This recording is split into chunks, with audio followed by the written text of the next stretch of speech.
The night Cassandra Brennan returned to her grandfather's house, she had nothing left but the child in her womb and a suitcase thrown at her in the rain. 8 months pregnant.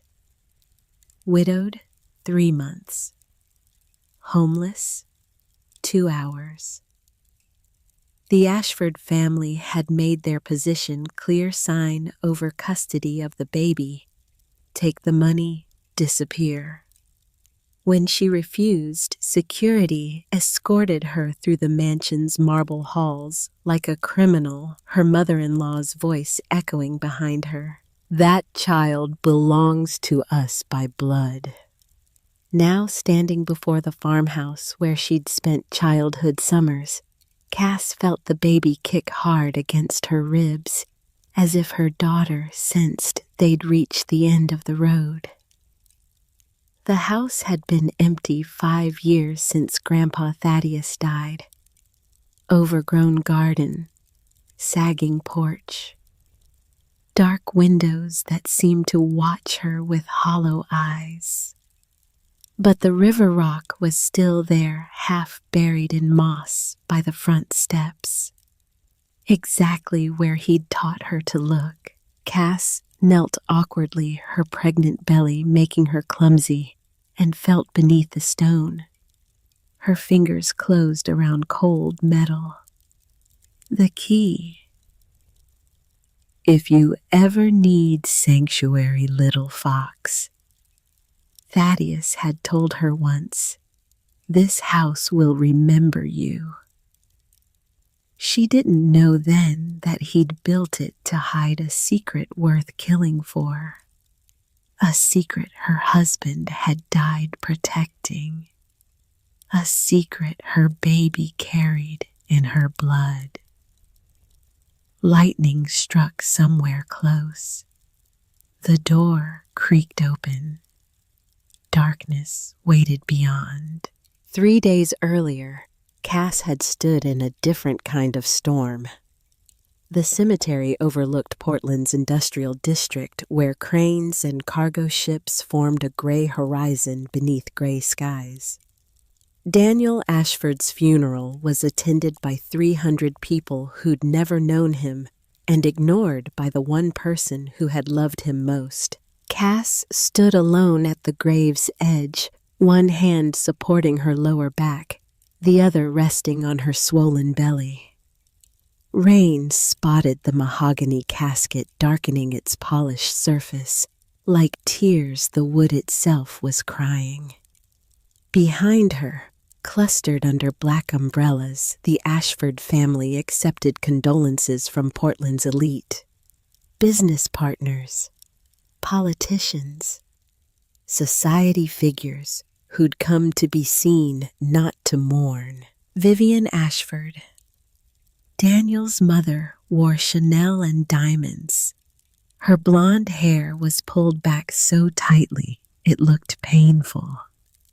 She stood rigid as a statue, accepting embraces with the warmth of carved marble. Sterling Ashford, the patriarch, looked every inch the defense contractor, CEO, he was. Silver hair, tailored suit, a face that revealed nothing. He shook hands with the precision of a man conducting business transactions, which Cass supposed funerals were for people like him. Neither of them had looked at her once. The priest spoke about Daniel's achievements, his architecture degree from Cornell, his award-winning designs, his bright future cut tragically short. He didn't mention that Daniel had been rushing home when his brakes failed on the Morrison Bridge, that he'd been trying to reach his pregnant wife who'd called saying she needed him, that the police report, which Cass had read 17 times, noted the brake lines showed signs of tampering, signs the investigation had been ordered to ignore. When the service ended, mourners filed past the casket. They offered Cass tight smiles and useless words. So sorry for your loss. He was so young. At least you have the baby. As if their child could replace her husband. As if grief could be solved with biology. Vivian approached, last moving, with the deliberate grace of a woman who'd spent her life being watched. Up close, her face showed hairline cracks in its foundation. Grief barely contained. "The reception is at the estate," she said, her voice cultured and cold. "You're expected to attend." Not invited, expected. Cass met her mother-in-law's ice blue eyes. "Of course." Vivian's gaze dropped to Cass's belly, lingered there with an expression Cass couldn't read, then returned to her face. "We'll need to discuss arrangements for the child. Her name is going to be Thea. We'll discuss that as well." Vivian turned and walked away, her heels clicking on the cemetery path like a countdown clock. The Ashford estate occupied 5 acres in Portland Heights, a sprawling Georgian mansion that looked like it had been transplanted from a Jane Austen novel.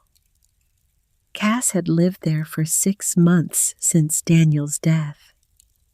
6 months of sleeping in the guest wing, eating meals in silence, feeling like an intruder in rooms that smelled of old money and older secrets. The reception filled the first floor with black-clad strangers holding wine glasses and speaking in hushed tones about market fluctuations and political appointments. No one mentioned Daniel by name. He'd become the tragedy, an abstract concept to be discussed and dismissed. Cass found a corner near the library and tried to be invisible, which was difficult when pregnant. Her feet ached. Her back screamed. The baby seemed to be practicing kickboxing against her bladder. "Mrs. Ashford." A hand touched her elbow. "Mr. Ashford would like to see you in his study." Sterling's personal assistant, a thin woman whose name Cass had never learned, gestured toward the hallway with professional detachment. The study was dark wood and leather filled with the kind of furniture that cost more than most people's cars. Sterling sat behind a desk the size of a small boat, backlit by windows that overlooked the manicured gardens. Vivian stood beside him, a united front. Cass remained standing, though her body begged her to sit.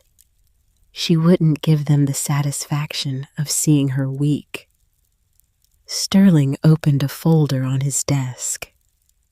"I'll be direct, Cassandra. You're a bright woman. You understand how these situations work." "What situations?" "Daniel's estate." He slid a document across the desk. "He died without a will. Under Oregon law, his assets transfer to his spouse and child. However, those assets are currently tied to Ashford Holdings through various trusts and corporate structures." Cass didn't touch the paper. "I don't want his money." "Nevertheless, the child complicates matters." Sterling's tone suggested discussing stock options, not his grandchild. "We're prepared to offer a settlement, $100,000 placed in trust for the baby, a monthly stipend of $5,000 for living expenses, and a residence." "In exchange for what?" Vivian spoke for the first time. "Custody arrangements. The child will be raised with appropriate oversight. The Ashford name comes with responsibilities you're not equipped to handle." The words hit like a slap. "Oversight. Shared custody. Sterling clarified, though his eyes said otherwise. Primary residence here, of course. You'd have visitation rights, supervised naturally. Naturally. Cass's voice came out flat. And if I refuse... Sterling closed the folder with careful precision. Then things become complicated. Legal battles, custody hearings, character assessments. We have resources, Cassandra. Lawyers who could stretch this process for years.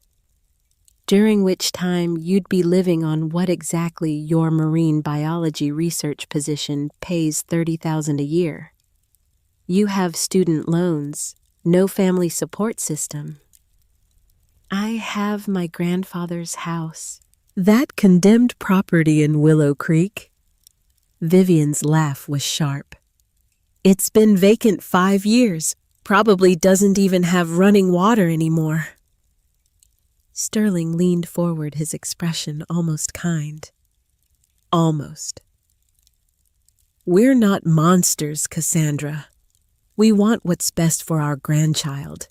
You're young, grieving alone. Let us help you. Let us give that baby the life she deserves. The life she deserves. The words echoed in Cass's head, mixing with other phrases. Appropriate oversight, supervised visitation, character assessments.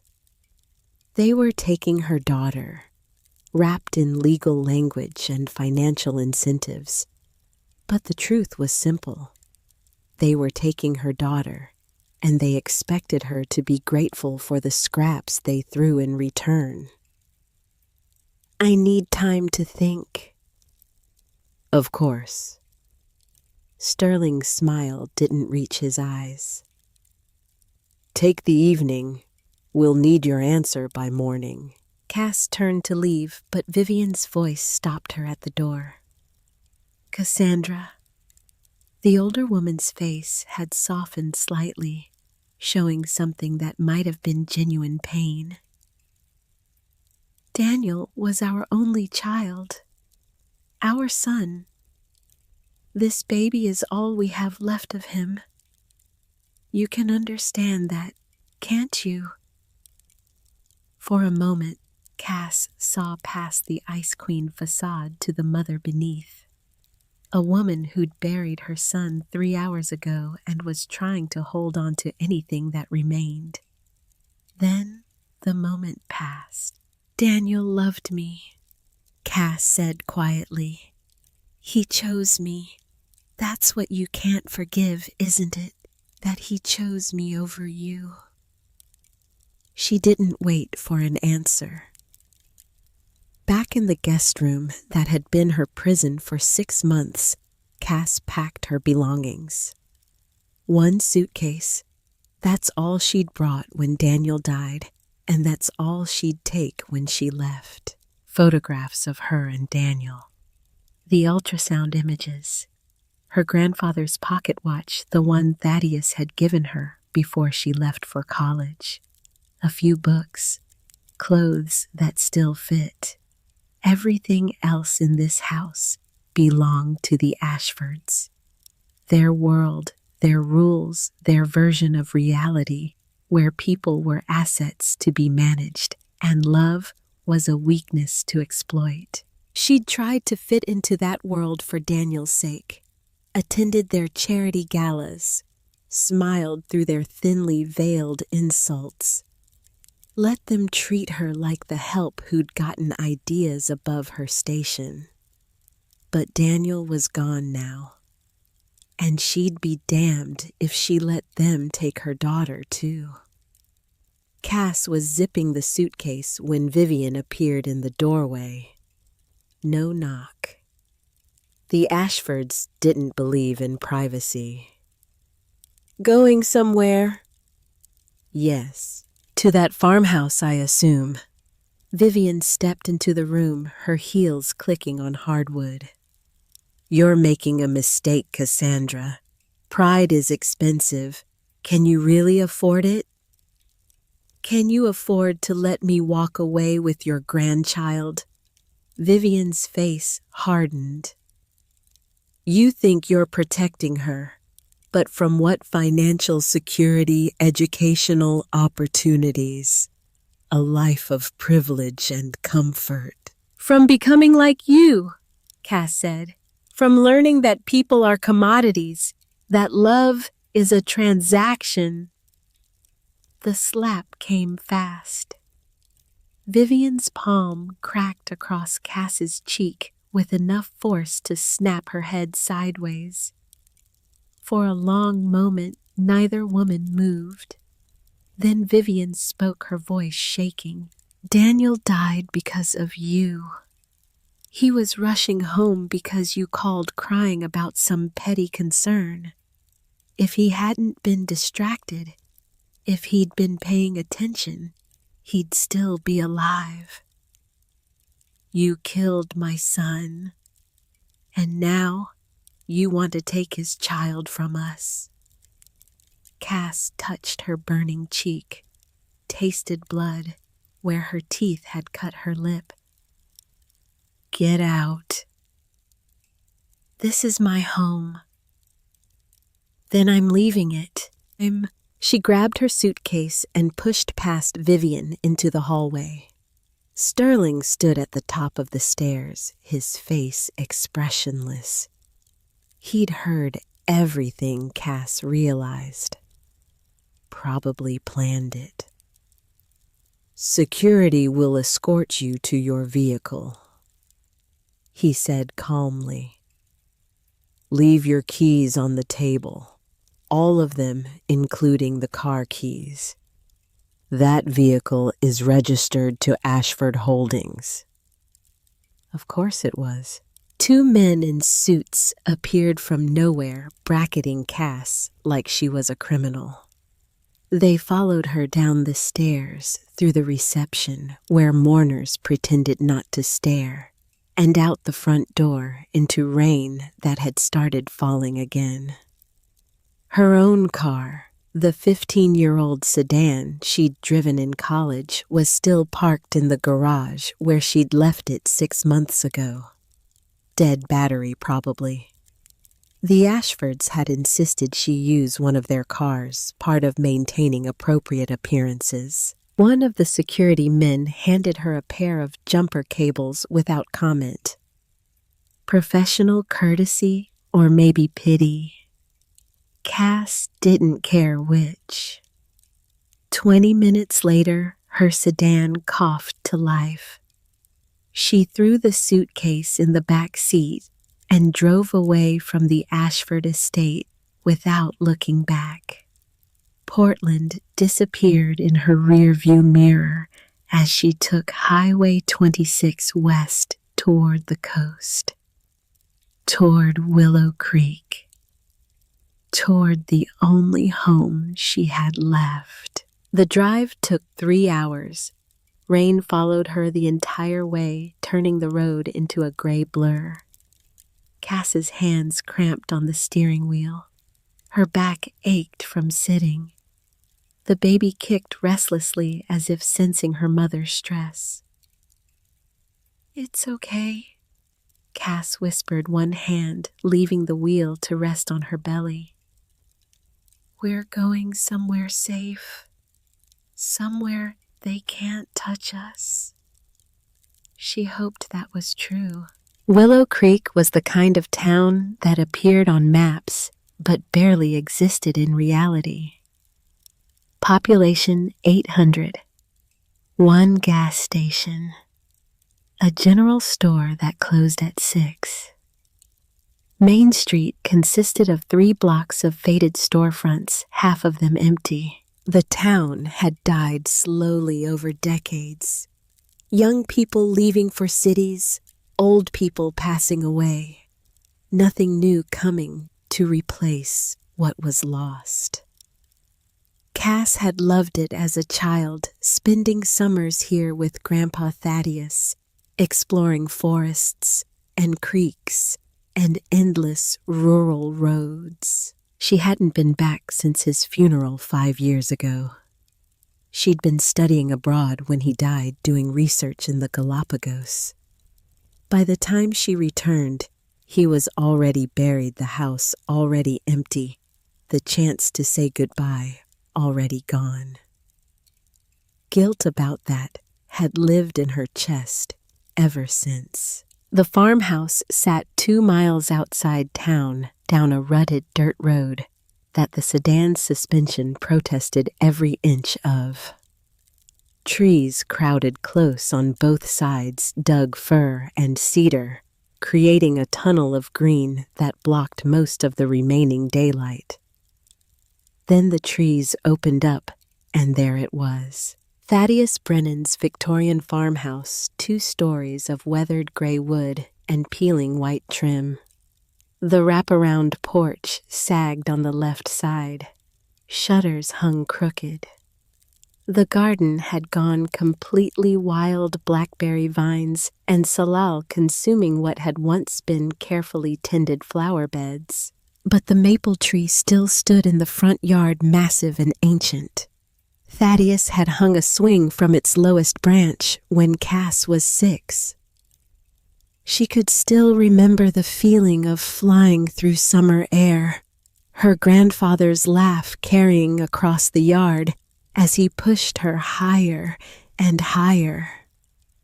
Cass parked and sat for a moment, engine ticking as it cooled rain drumming on the roof. Home. Or what was left of it. She grabbed her suitcase from the back and made her awkward way to the front porch. Every movement was a negotiation with gravity. Her feet were swollen. Her bladder was being used as a punching bag. Her entire body felt like it belonged to someone else. The porch steps creaked alarmingly under her weight. Cass froze, testing each board before committing. The last thing she needed was to fall through rotten wood and break her leg in the middle of nowhere. The front door still had the same brass knocker shaped like an owl, Thaddeus's favorite bird. The sight of it brought sudden tears to Cass's eyes. She blinked them back angrily. No time for sentiment.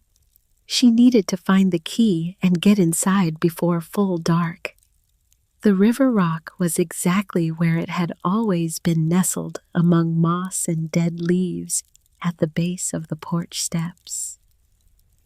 Cass knelt carefully, her pregnant belly making the movement difficult, and lifted the stone. The brass key gleamed dully in the fading light, untouched by 5 years of weather. Thaddeus had always been meticulous about details like that, probably coated it in something to prevent rust. The lock resisted at first, mechanism stiff from disuse. Then it turned with a solid click, and the door swung inward on hinges that squealed in protest. The smell hit her first. Dust and old wood and something else, something chemical and faint. The house was dark shapes barely visible in the gloom. Cass felt along the wall for a light switch, found it, flipped it. Nothing happened. Of course. The power had been shut off years ago. Cass pulled out her phone, used its flashlight to navigate into the house. The beam cut through darkness, illuminating frozen moments of her grandfather's life. Furniture covered in dust. Bookshelves filled with engineering texts. A coffee mug still sitting on the side table ring of dried residue at the bottom. It looked like Thaddeus had just stepped out for a walk, like he might return any moment, asking Cass if she wanted to play chess or help him fix the radio. But he wouldn't return. He died 5 years ago in the garden out back, massive heart attack while tending his tomatoes. Mrs. Hartwell from next door had found him hours later, still holding pruning shears, his face peaceful. Cass moved through the first floor, her phone's light dancing across memories. The kitchen where Thaddeus had taught her to make his terrible pancakes. The study where they'd worked on jigsaw puzzles on rainy days. The living room where he'd told her stories about his time in the service adventures edited for a child's ears. She found candles in a drawer, lit several, placed them around the room. Flickering light pushed back the shadows, but made everything look haunted, like the house was remembering its own ghost. The stairs to the second floor groaned under her weight. Cass climbed slowly, one hand on the railing, the other supporting her back. Her body screamed at her to stop, to rest. But she needed to make sure the upstairs was intact before she could relax. Thaddeus's bedroom looked untouched. Bed made with military precision, clothes still hanging in the closet, pocket watch on the nightstand frozen at 3:47. The time he'd died. Cass picked up the watch, carefully felt its weight in her palm. Thaddeus had carried this every day she'd known him. Pulled it out to check the time with the deliberate ceremony of a man from a different era. She'd always loved the ritual of it, the way he'd flip it open with his thumb, study the face, then snap it closed with a soft click. She tried winding it now, but the mechanism seemed frozen, broken, or maybe just waiting. She slipped it into her pocket next to the one Thaddeus had given her years ago. 2 watches, 2 frozen moments, 2 men who'd shaped her life. The guest room where she'd slept during childhood summers was exactly as she'd left it. Faded floral wallpaper, narrow bed with a patchwork quilt. Bookshelf filled with the adventure novels Thaddeus had bought her. Treasure Island and The Count of Monte Cristo and 20,000 Leagues Under the Sea. Cass sat on the bed, testing its springs. Still functional. Dusty, but functional. This would do for tonight. Tomorrow she'd figure out water and electricity and all the practical problems of living in an abandoned house. Tonight, she just needed to sleep. But sleep wouldn't come. Cass lay in the darkness, listening to the house settle around her. Wood creaking, wind rattling windows, rain on the roof like distant drums. Her mind wouldn't stop replaying the scene in Sterling's study. The cold calculation in his eyes, the legal threat wrapped in concern, the absolute certainty that he would win because people like the Ashfords always won, unless she fought back. But how? She had no money, no lawyer, no family support. Her parents had died in a car crash when she was 16. Thaddeus had raised her after that, paid for her education, given her everything he could. But he was gone now too. She was alone. The baby kicked. Little feet or fists, impossible to tell, pressing against her ribs from inside. "I know," she whispered into the darkness. "I know you're there. I know you're counting on me." Another kick, gentler this time, like reassurance. like her daughter was saying she had faith in her mother, even if her mother had none in herself. Cass placed both hands on her belly, felt the solid warmth of the life she carried. 7 months ago, she'd been terrified when she saw those 2 pink lines on the pregnancy test. She and Daniel had only been married 6 months. They'd planned to wait to get established first. But Daniel had been thrilled, had picked her up and spun her around their tiny apartment, laughing like a kid on Christmas morning. Had immediately started planning converting their spare room into a nursery, buying baby books, taking online parenting classes. He'd been so ready to be a father, so excited to meet their daughter. And now, he never would. The tears came, then hot and silent in the darkness. Cass cried for Daniel, for herself, for their daughter who would grow up without knowing her father. Cried until her throat burned and her eyes stung, and exhaustion finally pulled her under. She woke to sunlight streaming through dusty windows and the smell of coffee. Cass sat up too fast, head spinning, heart pounding. Someone was in the house. She could hear movement downstairs, the clink of dishes, footsteps on old floorboards. Her phone showed 8:30 in the morning. She'd slept almost 12 hours. Slowly moving as quietly as her pregnant body would allow, Cass crept to the bedroom door, opened it a crack, listened. A woman's voice drifted up from below, humming something that might have been a hymn. Not threatening, but not expected either.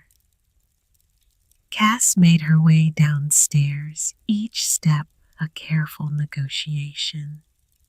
The humming grew louder. Along with it came the unmistakable scent of bacon. In the kitchen, an elderly woman stood at the stove, working over a cast-iron skillet.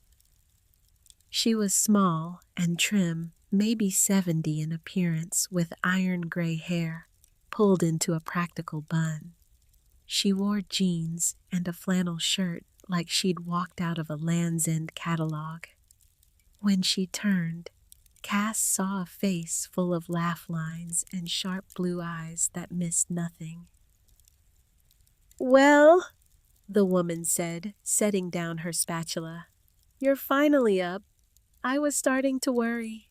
Cass realized she was holding a heavy candlestick like a weapon. She set it down carefully. "Who are you?" "Constance Hartwell, Connie to friends. I live next door. Well, next door by rural standards, 1/2 a mile through the woods." She gestured at the stove. "Hope you don't mind. I let myself in. Used to have a key for emergencies, but you'd already unlocked the door last night." "You were watching me." "Watching the house, like I promised Thaddeus I would." Connie turned back to her cooking. "He made me swear.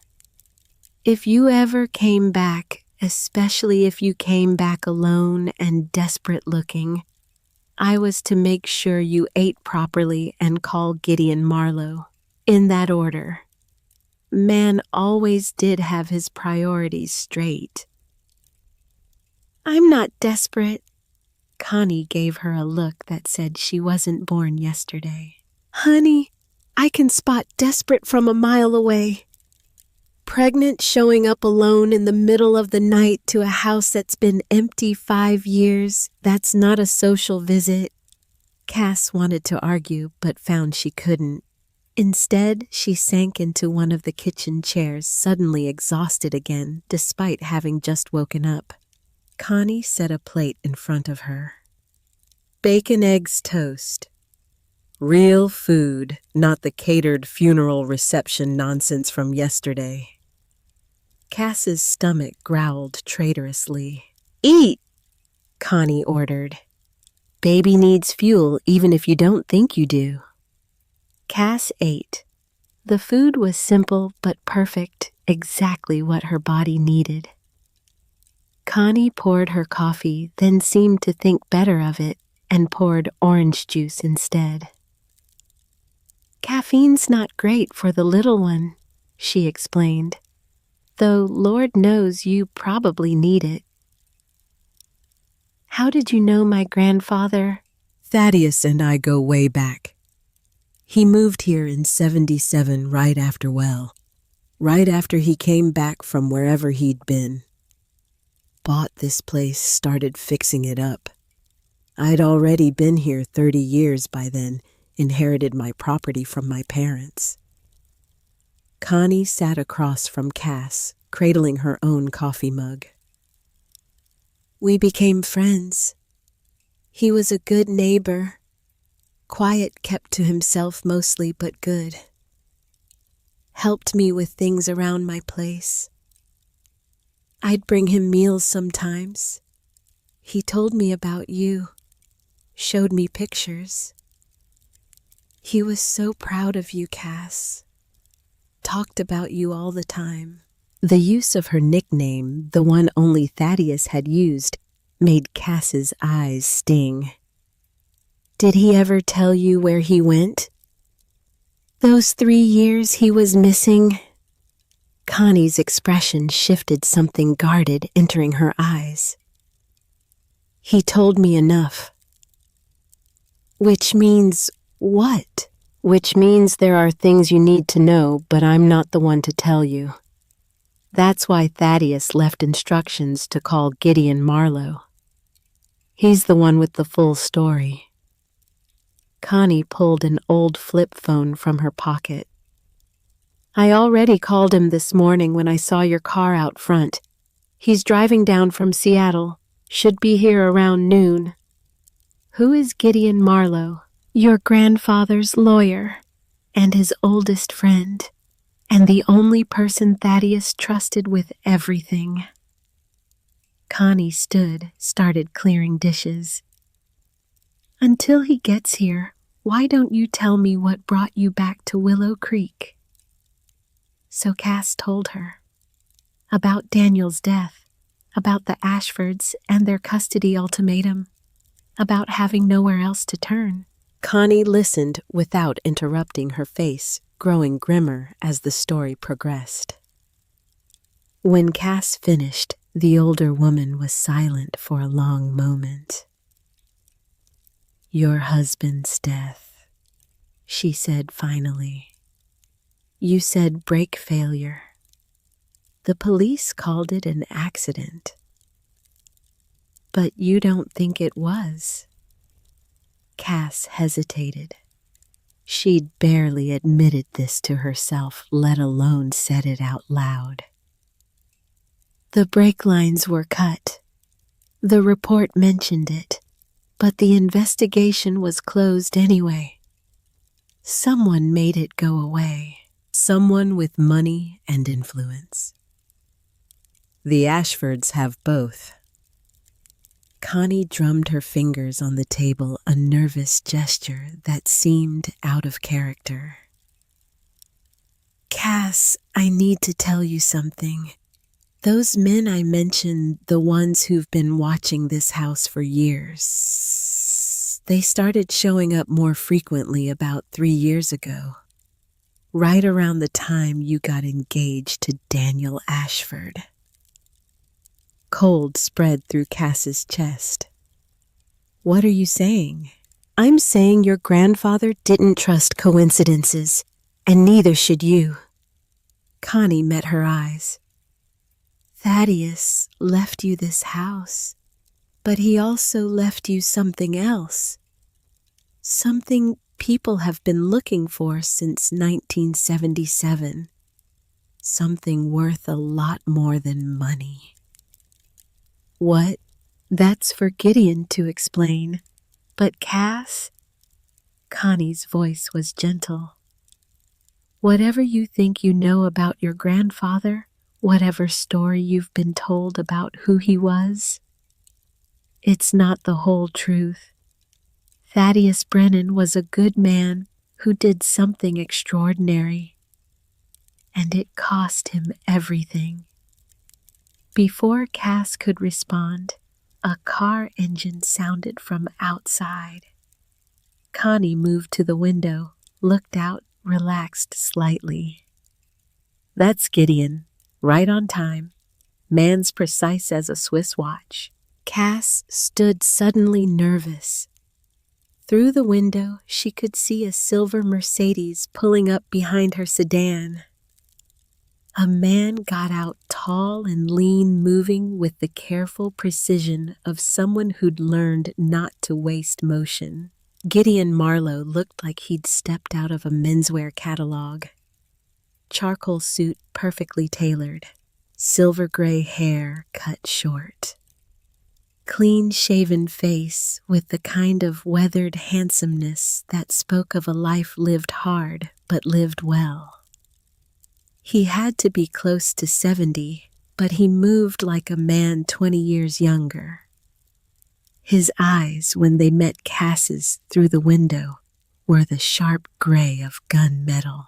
He walked up the porch steps carrying a leather briefcase, knocked once, and entered without waiting for an invitation. His gaze swept the room, cataloging everything before settling on Cass. Cassandra Brennan. His voice was cultured, East Coast educated, with an underlying roughness that suggested he hadn't always lived in boardrooms. You look just like your grandmother. Thaddeus showed me pictures.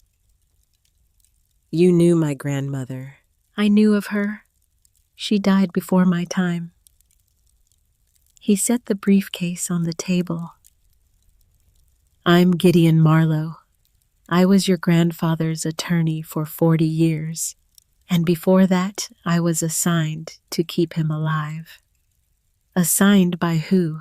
The Central Intelligence Agency. He said it matter-of-factly, like mentioning he'd worked in insurance. I was a field operative in the 70s. Thaddeus became my responsibility in 1977 after he escaped from Helix Corporation. I was supposed to protect him for 6 months until the situation cooled down. I ended up protecting him for the rest of his life. Cass sank back into her chair. CIA, Helix Corporation, escaped. The words didn't make sense together. I don't understand. You will. Gideon opened the briefcase, pulled out a sealed envelope.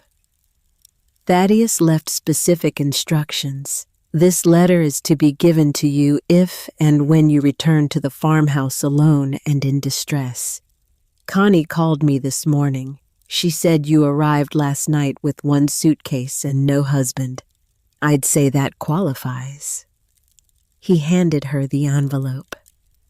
Her name was written on the front in Thaddeus's distinctive handwriting, all capital letters and precise lines. For Cassandra. Open when you have nowhere else to turn. Her hands shook as she broke the seal. Inside was a single sheet of paper covered in her grandfather's writing.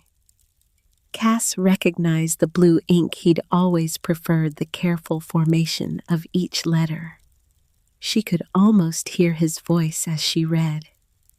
Dearest Cassandra, if you're reading this, I've passed on, and you've lost everything.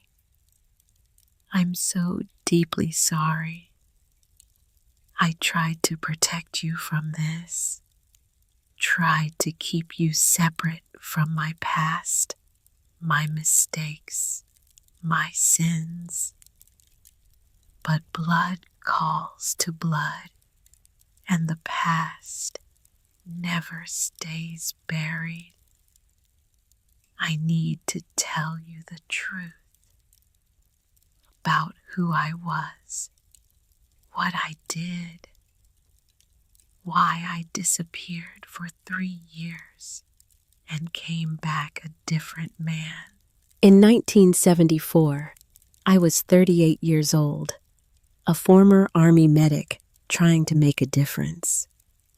A company called Helix Corporation recruited me to work on a project they said would cure aging, would end human suffering from degenerative disease. They called it the Phoenix Initiative. I believed them. God help me, I believe them. For 3 years, I worked in their facility in Idaho. Underground labs, unlimited resources, brilliant colleagues. We were going to change the world. We were going to defeat death itself. We succeeded. The Phoenix Serum works, Cassandra. It extends human life, regenerates damaged tissue, reverses cellular decay. It's real. It's stable. It's everything they promised. But Helix never wanted to cure the world. They wanted to sell immortality to the highest bidder. Dictators, criminals, anyone with enough money to buy another lifetime. Worse, they wanted to weaponize it. The same process that heals can also destroy. Reversed the Phoenix frequency, causes rapid cellular breakdown, accelerated aging, death in minutes. When I discovered their true intentions, I tried to leave. That's when I learned I wasn't an employee. I was a prisoner. They kept me for 3 years, Cassandra, forced me to continue working, threatened to kill me if I refused. I don't know how many lives my research cost. How many people died from weaponized Phoenix in wars I'll never know about. In 1977, I escaped. I took the only working sample of Phoenix and the core research data. I destroyed everything else I could reach, burned 20 years of breakthrough science to ashes rather than let them have it. Helix sent people to kill me. The government sent Gideon to protect me. We reached a stalemate. I wouldn't publish the research or use it. They wouldn't kill me as long as I stayed quiet. A cold war that lasted 40 years. But there's something else. Something I never told anyone, not even Gideon. The Phoenix Serum requires a genetic activator to work properly. Something in human DNA that allows the body to accept the treatment without rejection. I spent years trying to identify that marker. I found it in my own bloodline, Cassandra. The Brennan family carries a rare genetic sequence that makes Phoenix stable. Without it, the serum causes rejection, mutation, death. I encoded that sequence into the Phoenix formula as a safeguard. Only someone with Brennan DNA can activate the serum. It was my insurance policy, my guarantee that Helix couldn't replicate my work without me. But it also made our family a target. 3 years ago, I discovered that Helix had identified you as my granddaughter. They've been watching you, Cassandra, waiting for the right opportunity. Your marriage to Daniel Ashford was not a coincidence. I have evidence that Sterling Ashford is connected to Helix Corporation. He's their current VP of Strategic Acquisitions. His son's courtship of you was arranged. They planned for you to marry into the Ashford family, to have a child who would carry Brennan genetics, a child they could use to unlock Phoenix. Daniel may not have known. I pray he didn't, but his father did. And when Daniel started asking questions, started investigating his father's business dealings, he became a liability. I believe Helix killed your husband, Cassandra. I believe they're coming for your child. You have 72 hours from the moment you open this letter. That's how long before my security protocols alert them that someone has accessed the house. Before they realize you've come home. In the basement behind the old furnace, there's a hidden door. The code to open it is the date I saved your life. You know which date I mean. Inside you'll find everything. The Phoenix sample, my research, evidence of Helix's crimes, and a choice you'll have to make. I've spent 40 years running from what I created, hiding from responsibility, letting fear control my actions. Don't make my mistakes, little fox. Trust Gideon. He's the only person who knows the full truth. Trust Connie. She's been protecting this house and you longer than you know. And trust yourself. You're stronger than you realize, smarter than you believe.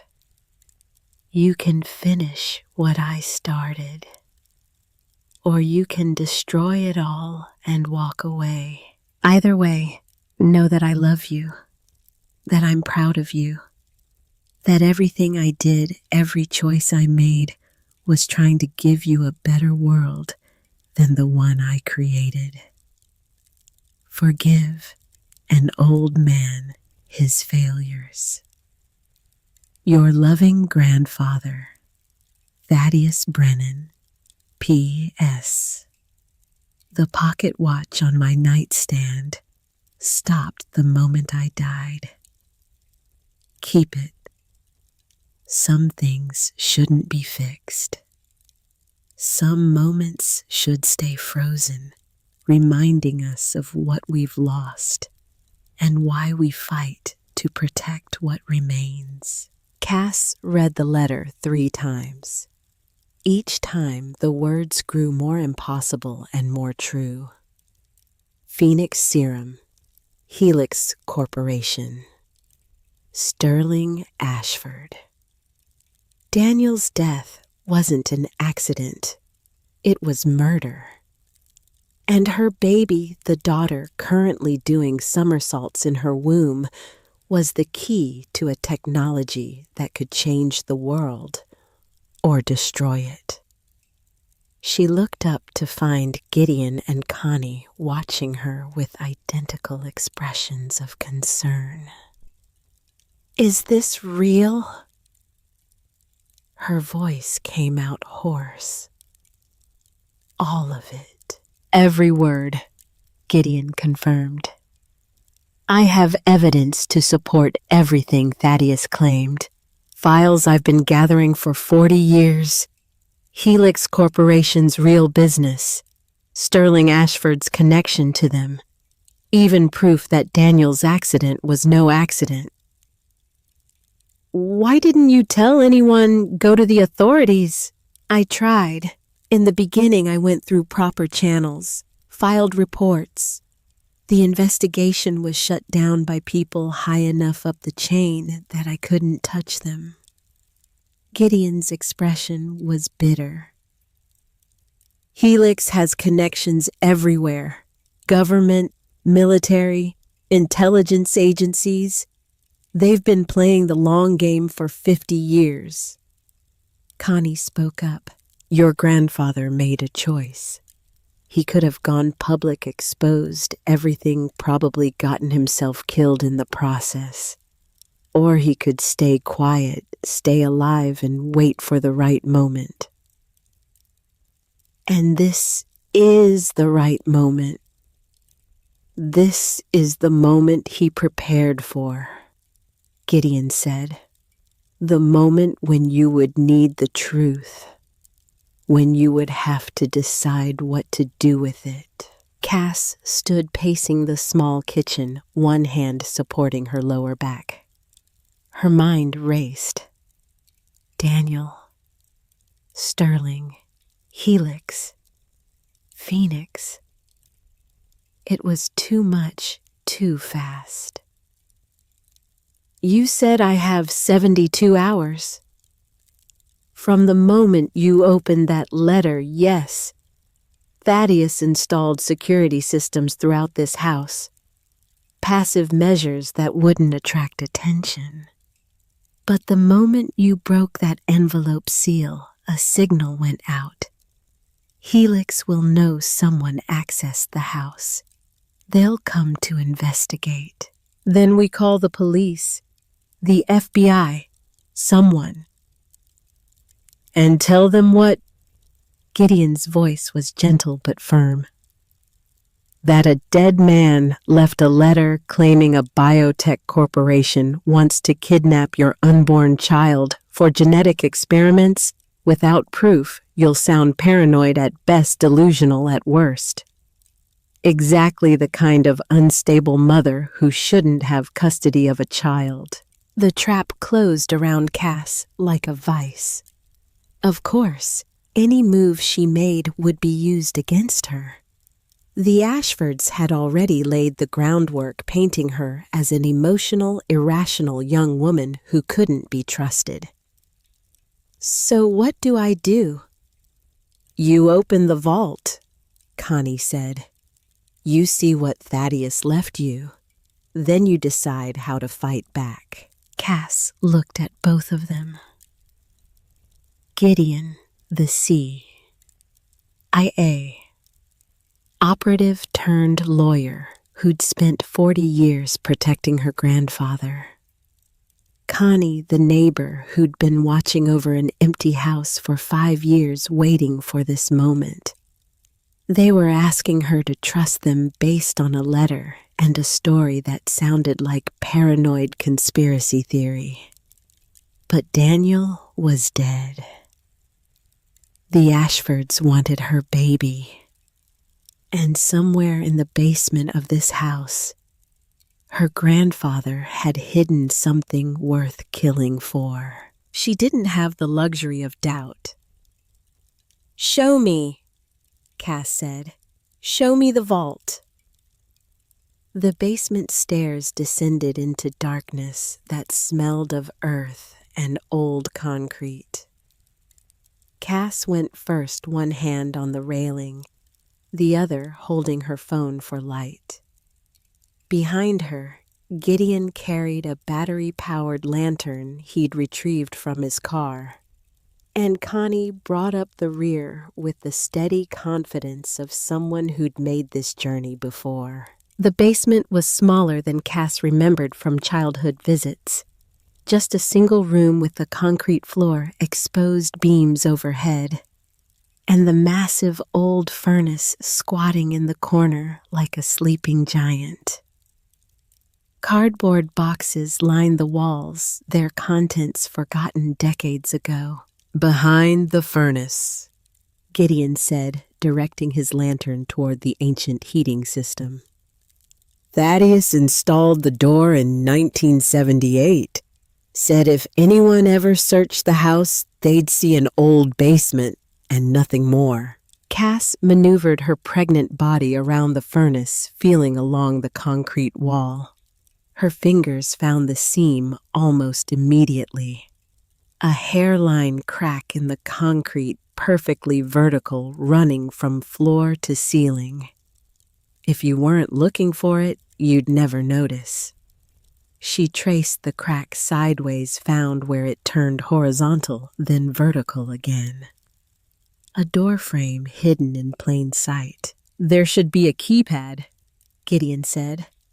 Thaddeus had it installed flush with the wall. Look for a section that's slightly different texture. Cass ran her palms across the rough concrete, searching. There.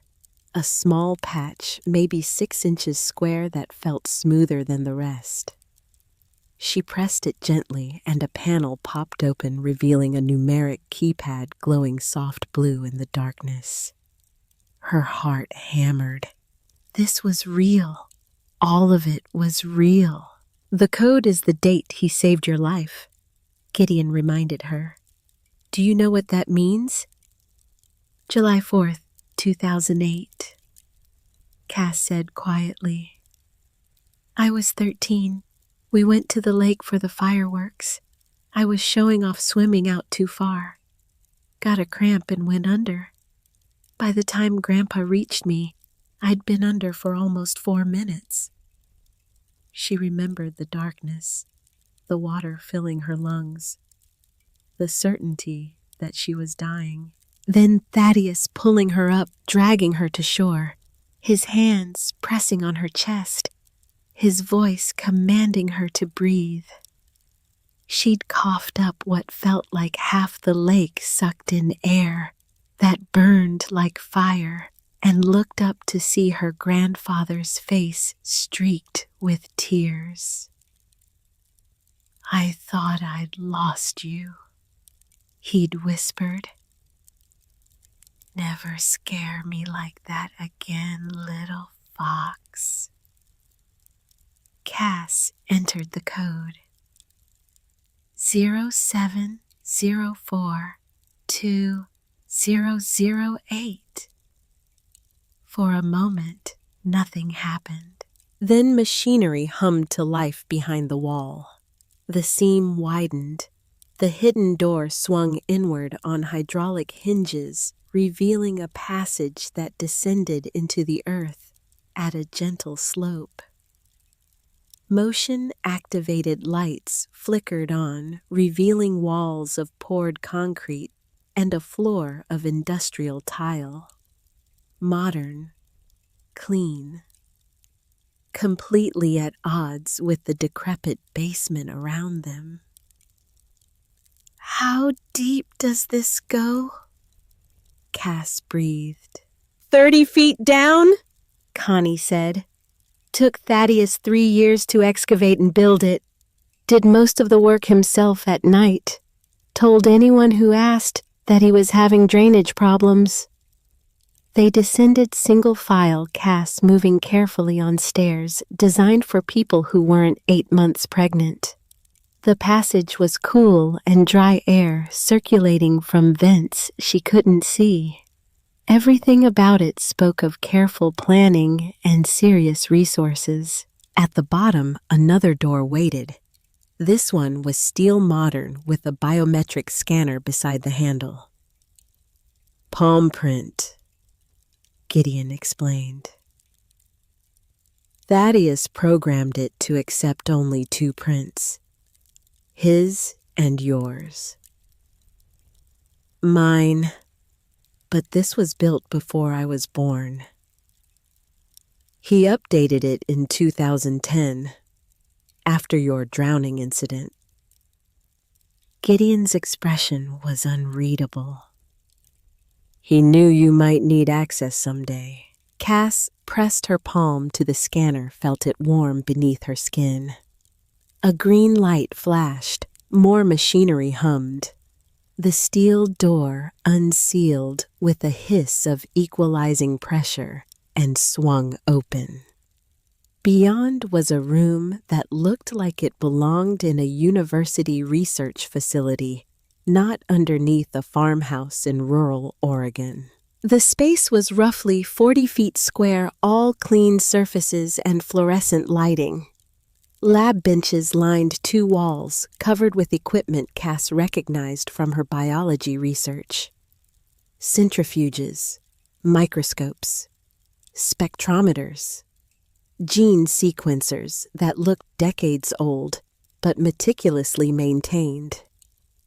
Filing cabinets occupied another wall, each drawer labeled in Thaddeus's precise handwriting. Phoenix trial data, Helix communications, subject reports, government contacts. But the center of the room drew Cass's attention like gravity. A reinforced glass case, roughly the size of a coffin, standing upright, dominated the middle of the laboratory. Inside, secured in a temperature-controlled chamber, sat a single vial. The liquid inside glowed faint gold, like captured sunlight. "Phoenix," Cass whispered. "The only stable sample in existence," Gideon confirmed. "Thaddeus destroyed every other vial when he escaped Helix. This is the last one. The culmination of 6 years of research and 3 years of suffering."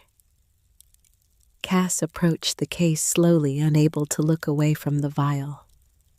Such a small thing. Maybe 4 ounces of liquid.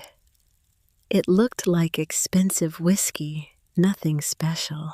But if Thaddeus's letter was true, this small vial could extend human life indefinitely, could cure diseases, could reverse aging, could be weaponized to kill. "There's more," Connie said quietly. She'd moved to a corner of the lab where a sheet covered something large. She pulled the sheet away, revealing a wall of video equipment, multiple monitors, recording devices, a complicated mixing board that looked like it belonged in a professional studio. "Thaddeus recorded everything," Connie explained.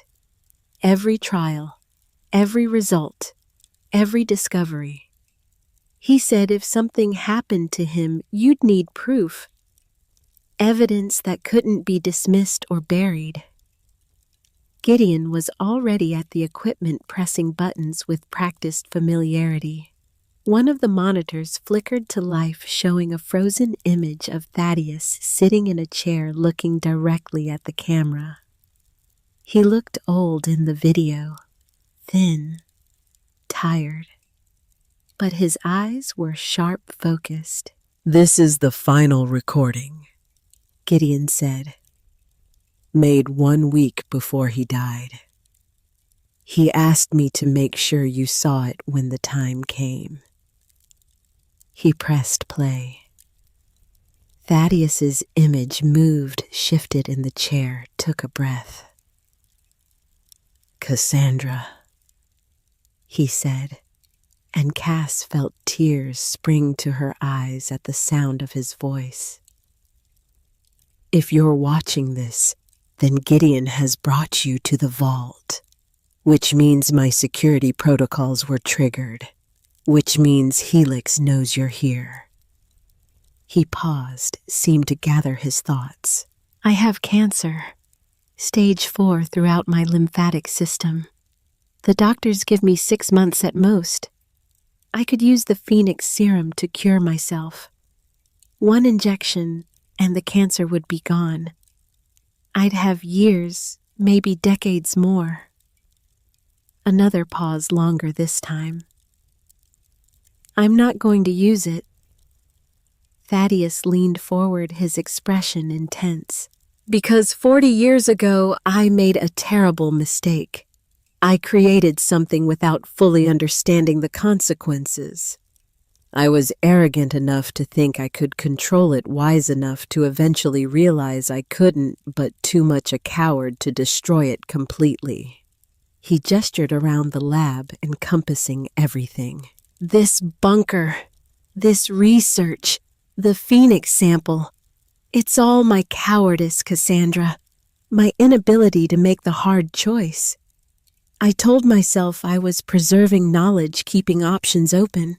But the truth is simpler. I couldn't bring myself to destroy my life's work." Thaddeus sat back, looking exhausted. "Now I'm dying, and I'm leaving that choice to you. Unfair, I know, but you're smarter than I ever was. Braver. And you have something I never had." His expression softened. "You have a reason to fight that's bigger than ego or legacy or scientific curiosity. You have your daughter." Cass's hand moved instinctively to her belly. I need to tell you about the day you drowned, Thaddeus continued. The official story is that I pulled you from the water and performed CPR. That's mostly true. What I never told you is that your heart had stopped. You were clinically dead for 4 minutes. He pulled something from his pocket, a syringe empty now held up to the camera. I injected you with a microdose of Phoenix serum while performing chest compressions. 0.3 milliliters, barely enough to trigger the cellular response. Your heart restarted. Your brain suffered no damage from oxygen deprivation. You made a complete recovery. Cass felt the world tilt. She grabbed the edge of the lab bench to steady herself. You've had Phoenix markers in your DNA ever since, Thaddeus said. Not enough to grant you the full benefits. You'll age, normally get sick, normally die eventually like everyone else. But those genetic markers will pass to your children. And in your daughter, combined with whatever genetic material she inherited from her father, they'll be stronger. He leaned toward the camera again. Your baby will be born with active Phoenix genetics, Cassandra. Not injected, not artificial, natural. The first human being born with life extension encoded in her DNA. The room was silent except for Thaddeus's recorded voice. That's why Helix arranged your marriage to Daniel Ashford. Sterling Ashford has been VP of Helix Strategic Acquisitions for 15 years. He's the one who's been hunting me trying to recover Phoenix. When Helix's surveillance identified you as my granddaughter, Sterling saw an opportunity. Thaddeus's expression hardened. They researched you, learned everything about you, your interests, your work, your personality. Then they found a young man who would appeal to you. Daniel Ashford, architect, environmentally conscious, genuinely kind from what I could determine.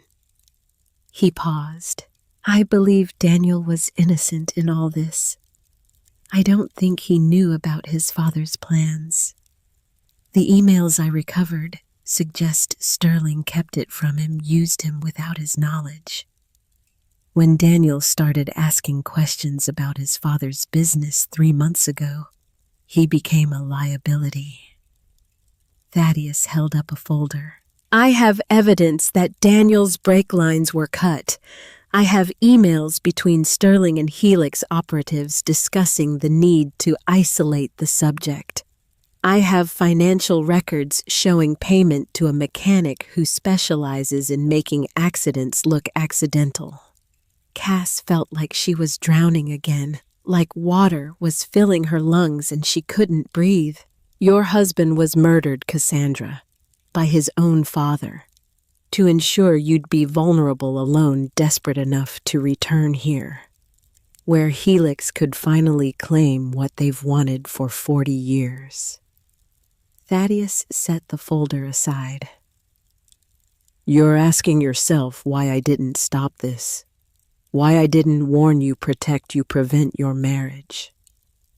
His voice cracked slightly. I tried. God knows I tried.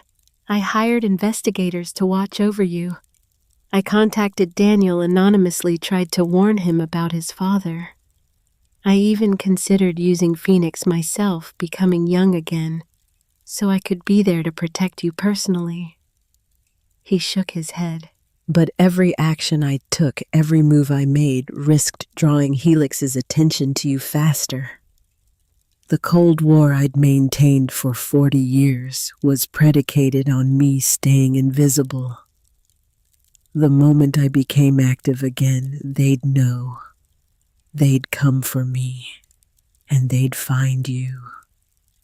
Thaddeus looked directly into the camera, his eyes wet. So I made a choice. I stayed quiet, I let events unfold. I gambled that by the time Helix made their move, you'd be strong enough, smart enough, prepared enough to fight back. He pulled out a handkerchief, wiped his eyes. I hope I was right. I hope this isn't just an old man's rationalization for cowardice. The video showed Thaddeus standing, moving around the lab. In this room, you'll find everything you need. Evidence of Helix's crimes, documentation of Phoenix's development, video recordings of successful trials, financial records showing where Helix gets their funding and who they sell to. He stopped at the glass case containing the Phoenix vial. And you'll find this, the last sample of Phoenix serum. Stable, complete, ready for use. Thaddeus turned back to the camera. You have 3 choices, Cassandra. He held up one finger. First choice, destroy everything. Burn the research. Shatter the vial. Let Phoenix die with me. It's what I should have done 40 years ago. It's the safe choice. The moral choice, arguably. Some discoveries shouldn't be made. Some knowledge shouldn't exist. A second finger joined the first. Second choice, go public. Take the evidence to the authorities. Expose Helix. Let the world know Phoenix exists, and let humanity decide what to do with it. This is the democratic choice. The transparent choice. But it's also chaos. Governments will fight over it. Corporations will kill for it. Your daughter will never be safe. A third finger. Third choice, control it. Form a trust. Gather people you can rely on. Develop Phoenix slowly, carefully, ethically. Use it to help people who truly need it, not to make billionaires immortal. This is the hardest choice, the most dangerous, because it requires you to do what I couldn't, to wield power responsibly. Thaddeus lowered his hand. I can't tell you which choice to make. I can only give you the information and the time. 72 hours from the moment my security protocols triggered. That's how long before Helix mobilizes a response team. How long before Sterling Ashford shows up with lawyers and court orders and enough legal firepower to take your daughter. He sat back down in the chair, looking exhausted. Use those 72 hours wisely. Study the evidence. Talk to Gideon. He knows everything. Trust Connie. She's more than she seems. Thaddeus smiled slightly. And trust yourself, little fox. You are always the smart one in this family. You are always the brave one. I have complete faith in whatever decision you make. His smile faded.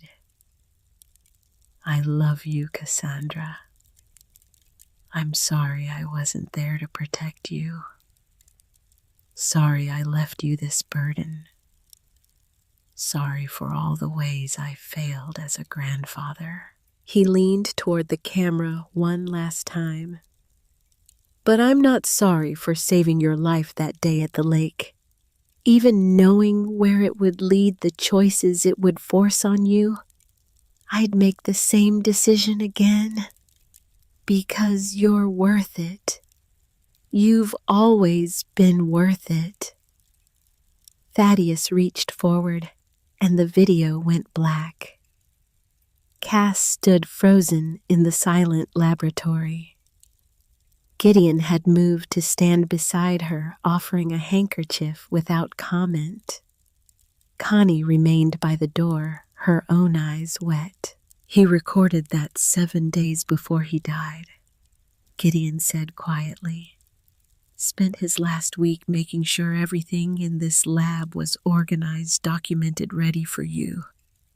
Then he went out to his garden, had a massive heart attack, and died holding his pruning shears. The cancer, Cass managed, would have killed him within a month.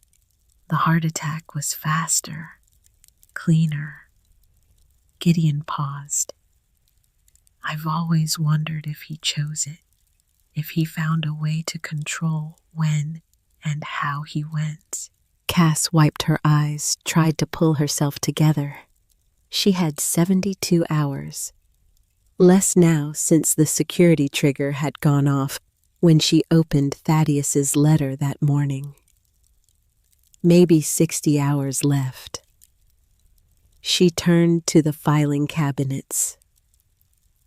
Show me everything. They worked through the afternoon, Gideon pulling files, Cass reading, Connie providing context when needed. The sheer volume of evidence was staggering. Helix Corporation had been founded in 1952 by a consortium of pharmaceutical companies and defense contractors. Their public face was medical research. Their private reality was far darker. Over 7 decades, they developed and sold biological weapons to governments around the world, engineered diseases, targeted genetic attacks. Things that violated every international treaty ever written. Phoenix had been their most ambitious project, a way to extend the lives of their clients while simultaneously creating a weapon that could age enemies to death in minutes. Thaddeus's research had been the breakthrough they needed. But he'd discovered their true intentions and escaped before they could implement it. The evidence of Daniel's murder was circumstantial but damning. Emails between Sterling and Helix operatives discussing removing complications. Financial transfers to a mechanic with known criminal connections. Cell phone data placing Sterling's personal assistant near Daniel's car the day before the accident.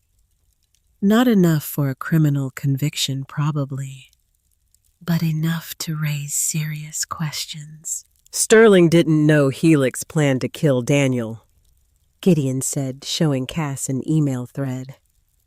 Look at these messages from 3 months ago. He's arguing with someone saying his son is loyal, can be controlled. Then the responses stop. 2 weeks later, Daniel's dead. They killed Daniel without telling Sterling. Helix has always been ruthless. Sterling thought he was using them. He didn't realize they were using him. Gideon closed the file. I almost feel sorry for him. Almost. Cass moved to the Phoenix trials documentation. Subject after subject tested between 1968 and 1976. Some successful. Many not. She stopped at one file. Subject 14. The only complete success in early trials. Female, age 23. Diagnosis: multiple traumatic injuries from combat, severe blood loss, poor prognosis for recovery. Treated with Phoenix serum, December 1944. Cass read the date again. December 1944. That's not possible. Phoenix wasn't developed until the 70s. Connie's voice came from behind her. That file is special. Keep reading. Subject 14 received experimental regenerative treatment from medic T. Brennan during Battle of the Bulge.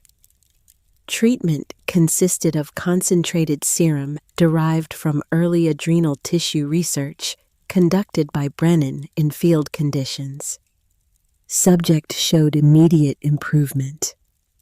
Full recovery within 48 hours. No side effects noted. Follow-up Subject 14, relocated to rural Oregon, 1946. Has been monitored continuously since treatment. As of latest examination, 2018 subject shows no signs of aging beyond biological age of approximately 40 years, despite chronological age of 97. Cass turned slowly to face Connie. The older woman smiled, sad and weary.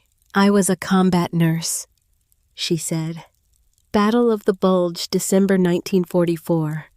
Shrapnel from artillery tore me up pretty bad. I was dying.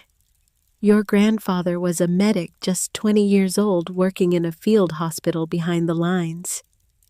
She pulled her shirt collar aside, showing an old scar. "He gave me something. Said it was experimental, might not work. But I was going to die anyway, so what did I have to lose?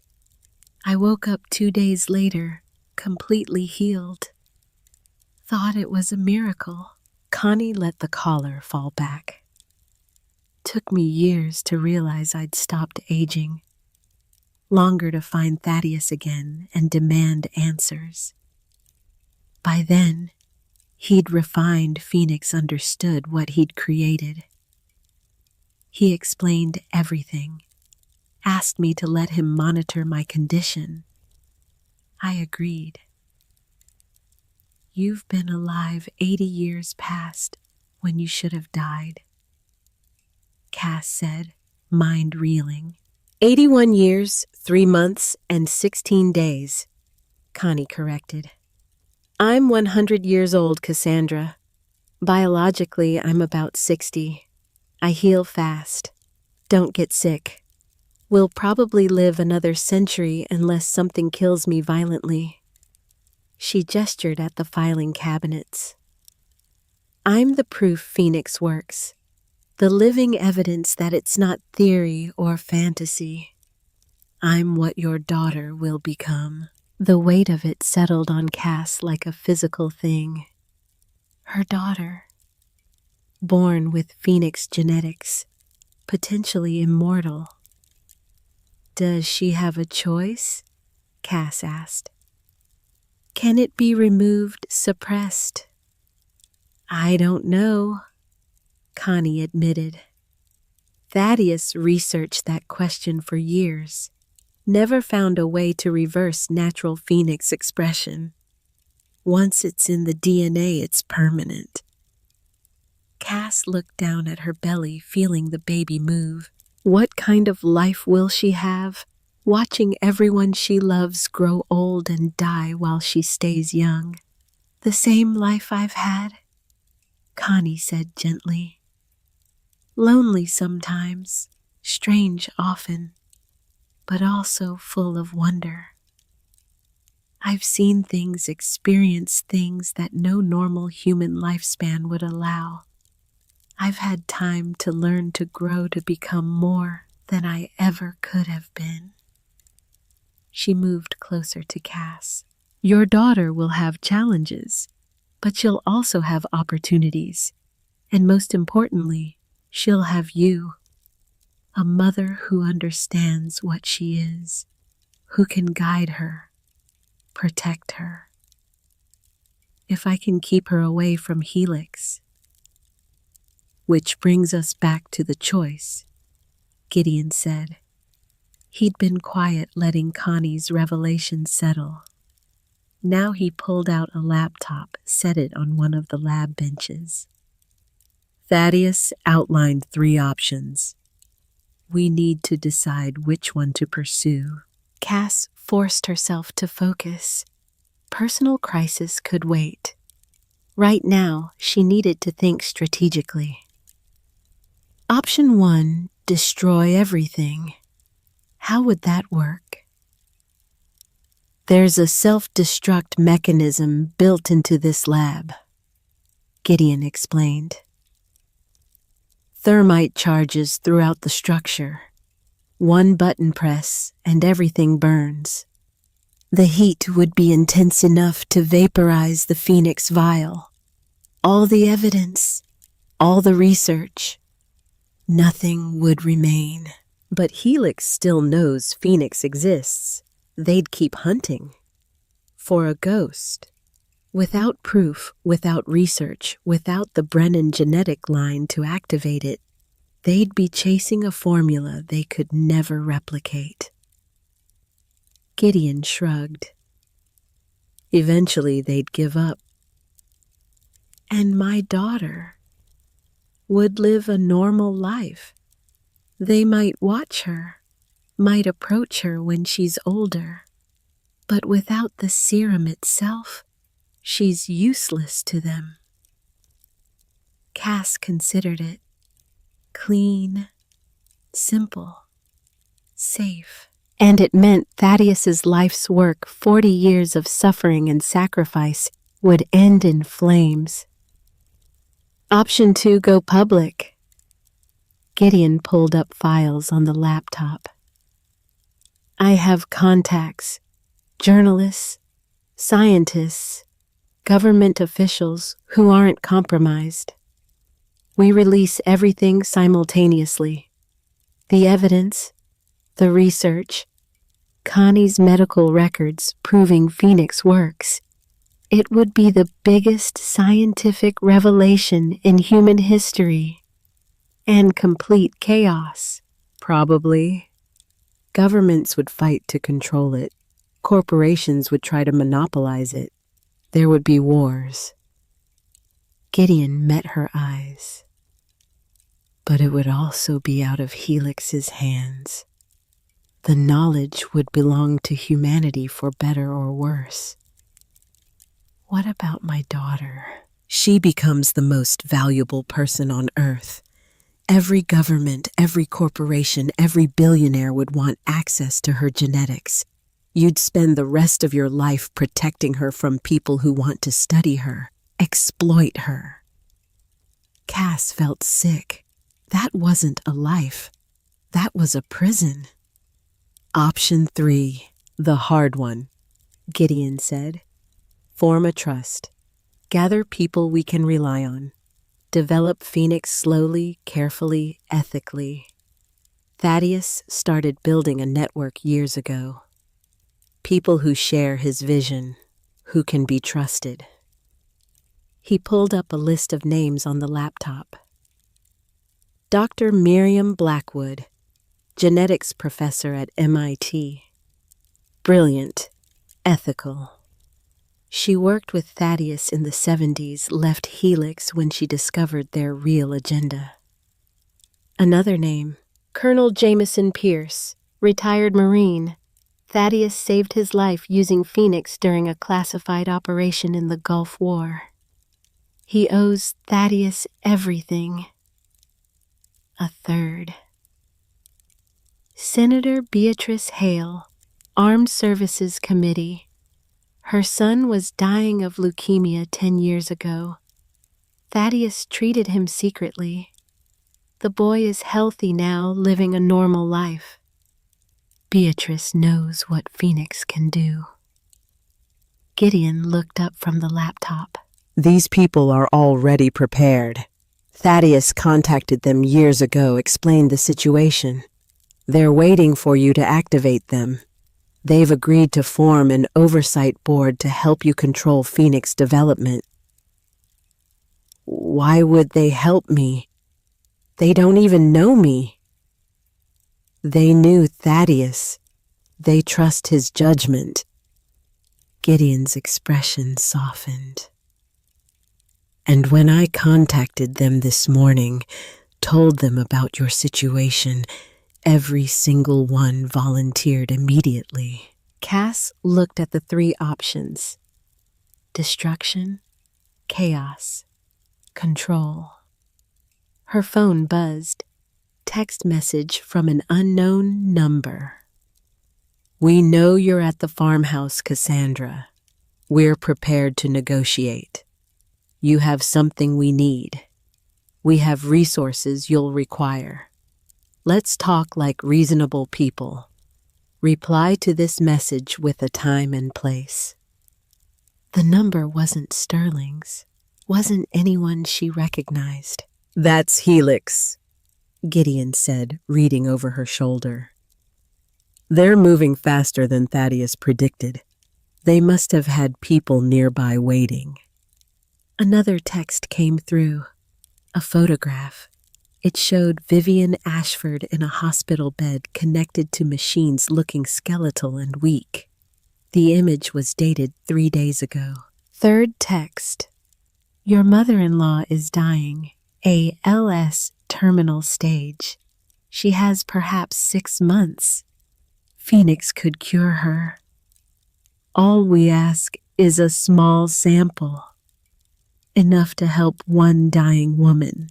Surely that's not too much to ask." Cass stared at the photo. Vivian, who'd slapped her at the funeral, who'd accused her of killing Daniel, who'd tried to take her baby. Vivian, who was Daniel's mother, who loved her son and couldn't forgive the woman she blamed for his death. "It's a trap," Connie said. "Even if you wanted to help her, the moment you hand over Phoenix, they'll take your daughter." "I know." Another text. "We can make the custody battle go away. Sterling will withdraw all claims. You'll have full parental rights, financial support, everything you need. In exchange for 1 vial, 1 cure, 1 life saved. Think about it." Cass looked at the Phoenix vial in its glass case. Such a small thing. It could save Vivian, could cure her ALS, give her years more life. And it would prove to Helix that Phoenix worked, would give them a sample to study, replicate, weaponize. "What would Thaddeus do?" she asked quietly. "Refuse," Gideon said immediately. He'd never negotiate with Helix, never trust them to keep their word. "But he'd want to save her, if he could." Wanting and doing are different things. Thaddeus learned that the hard way. Gideon closed the laptop. "You don't owe Vivian Ashford anything. She's dying because of choices she made, a life she lived. That's not your responsibility." Cass knew he was right. Knew giving Helix anything was insane.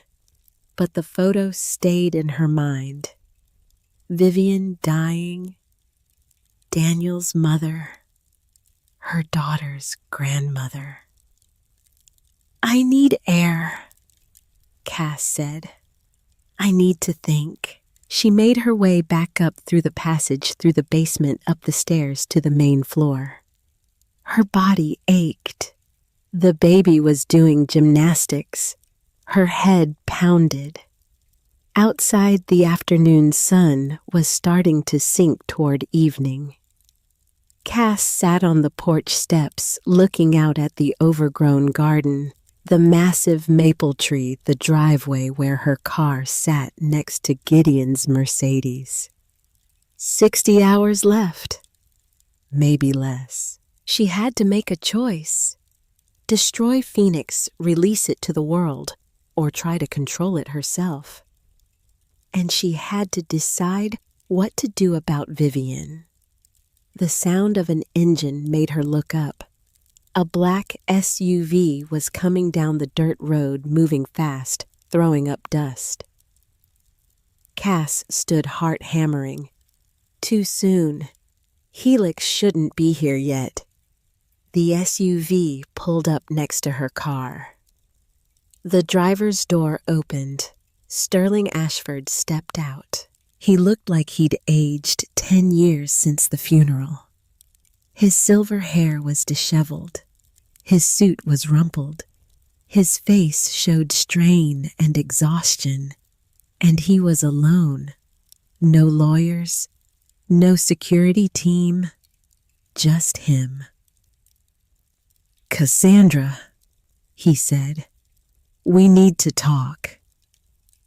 Gideon emerged from the house behind Cass' hand inside his jacket, where she knew he kept a gun. Connie appeared a moment later, moving with surprising speed for a woman her apparent age. Sterling raised his hands, showing empty palms. "I'm not here to threaten you. I'm not here to take your child. I'm here to warn you." "About what?" "Helix is coming. Not some negotiation team. Not lawyers. A tactical extraction unit. Military contractors who don't care about legal niceties." Sterling's voice was rough. "They're going to take you and your baby by force. They're going to extract the Phoenix genetics from your daughter, and they don't care if she survives the process." Cass felt the world drop out from under her. "You're lying." "I wish I was." Sterling pulled out his phone, showed her an email. "This came through 20 minutes ago. From Victor Strauss Helix's CEO. I've been cut out. They're not consulting me anymore. Not keeping me in the loop. I'm a liability now, just like Daniel was." He met her eyes. "They killed my son, Cassandra. I know that now. I have proof. They used me, manipulated me, made me complicit in my own son's murder." His voice cracked. "I can't undo that. Can't bring him back. But I can try to protect his daughter. Why should I trust you?"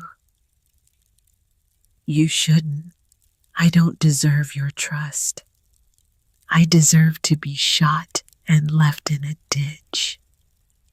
Sterling's hands shook as he lowered them. "But Daniel loved you. He died protecting you. The least I can do is honor that.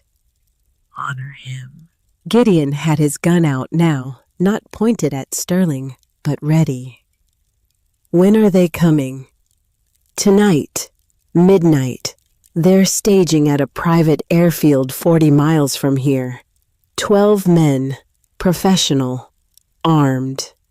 They'll hit fast extract you be gone before local law enforcement can respond." Sterling looked at Cass. "You need to run. Now. Get as far from here as you can. I'll do what I can to delay them, but I can't stop them." "There's nowhere to run," Cass said. "They'll find me. Find my daughter." "Then fight." Sterling pulled something from his pocket, a USB drive. "This has everything. Every file I've kept on Helix for 15 years. Financial records, communication logs, evidence of crimes that go back decades. It's enough to destroy them if you can get it to the right people." He held it out. Cass took it, their fingers brushing briefly. Sterling's hand was ice cold. "There's something else," he said quietly. "Vivian doesn't know about any of this. About Helix, about what they did to Daniel.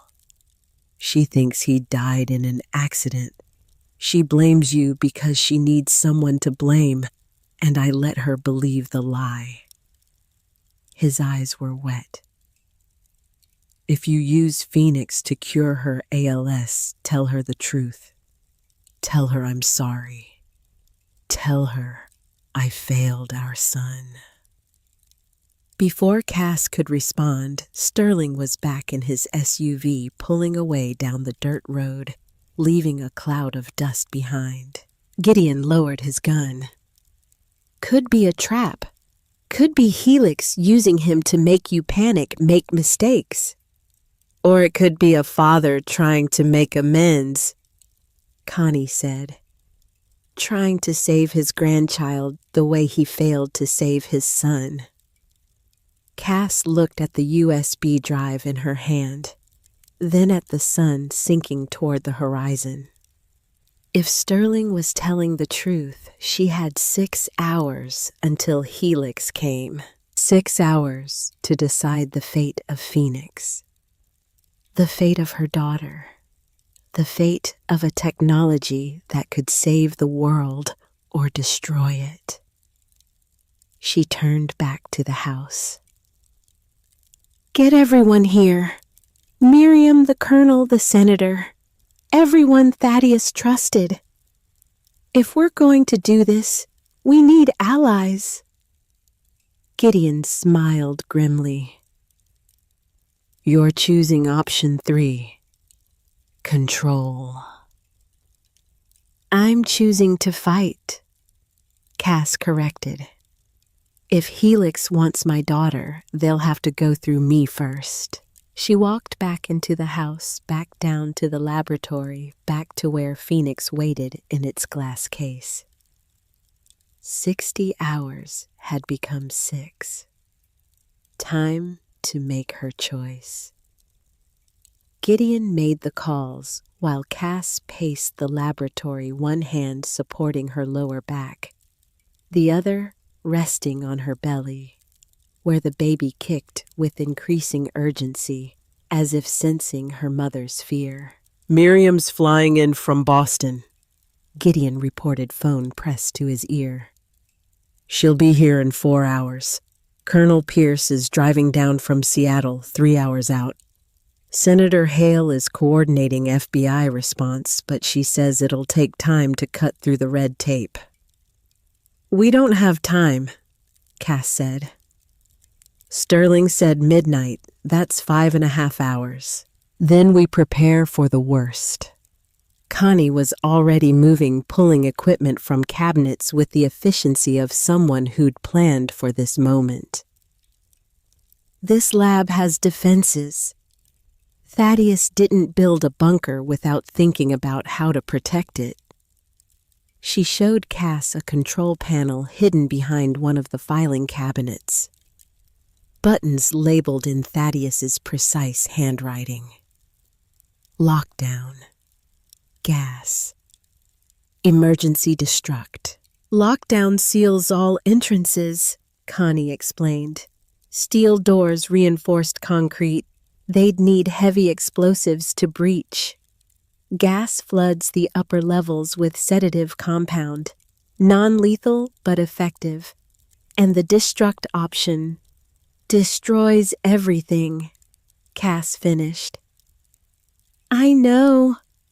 She looked at the Phoenix vial in its case. Destroying it was still an option. Right up until Helix breached the door, she could press that button and end it all. But then Thaddeus's sacrifice would mean nothing. Vivian would die of ALS. Her daughter would grow up hunted by people seeking a ghost. No, destruction was the coward's choice. Thaddeus had said so himself. Cass turned to Gideon. "The evidence Sterling gave us. Can you verify it's real?" "Already running analysis." Gideon had his laptop open, USB drive connected. "Initial scan looks legitimate. These are internal Helix files encrypted with current security protocols. Sterling had access to everything." He pulled up a document, turned the screen so Cass could see. Financial transfers. Millions of dollars moving through shell corporations. Payments to defense contractors. Purchases of biological research materials that had no legitimate medical application. And there, buried in a spreadsheet, payment to J. Rourke Automotive Services, March 15th, 2024. Amount $50,000. Memo Ashford Project Brake System Modification. 2 weeks before Daniel died. Jesus, Cass breathed. They documented it. They actually documented the murder. Arrogance, Gideon said. They never thought anyone would see these files. Never thought Sterling would turn on them. Another file. Email thread between Sterling and someone identified only as V. Strauss. Sterling, my son is asking questions about the Brennan girl. He's becoming suspicious. Strauss, handle it. We can't afford complications this close to completion. Sterling, he's loyal. I can control him. Strauss, then control him, or we will. The email was dated March 10th, 2024, 5 days before someone paid $50,000 to sabotage Daniel's car. Cass felt rage building in her chest, hot and clean. Sterling had tried to protect his son, had believed he could control the situation. He'd been wrong. This is enough, she said. Enough to destroy Helix. Enough to prove Daniel was murdered. We take this to the FBI, to the press, to everyone. And Helix responds by taking your daughter before the story breaks, Gideon countered. They have 6 hours to act.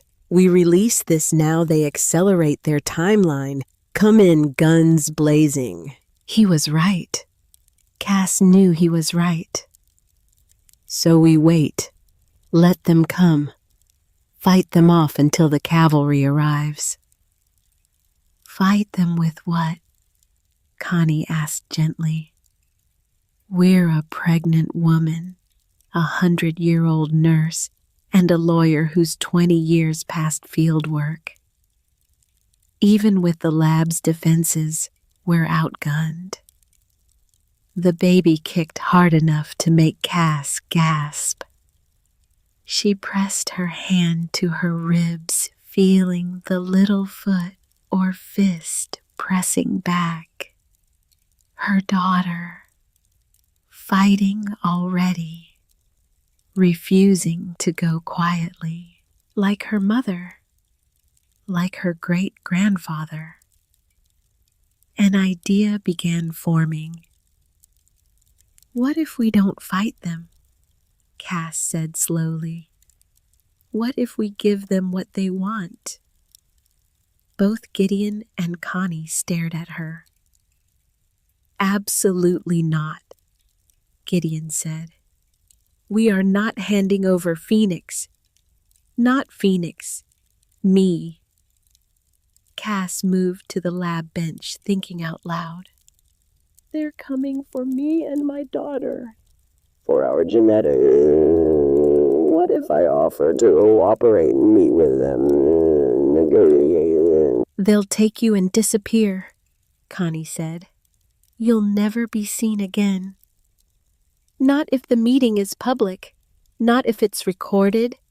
Not if Senator Hale has FBI agents positioned nearby. Cass turned to Gideon. You said Helix wants to avoid attention. They're sending a tactical team because they think I'm alone and vulnerable.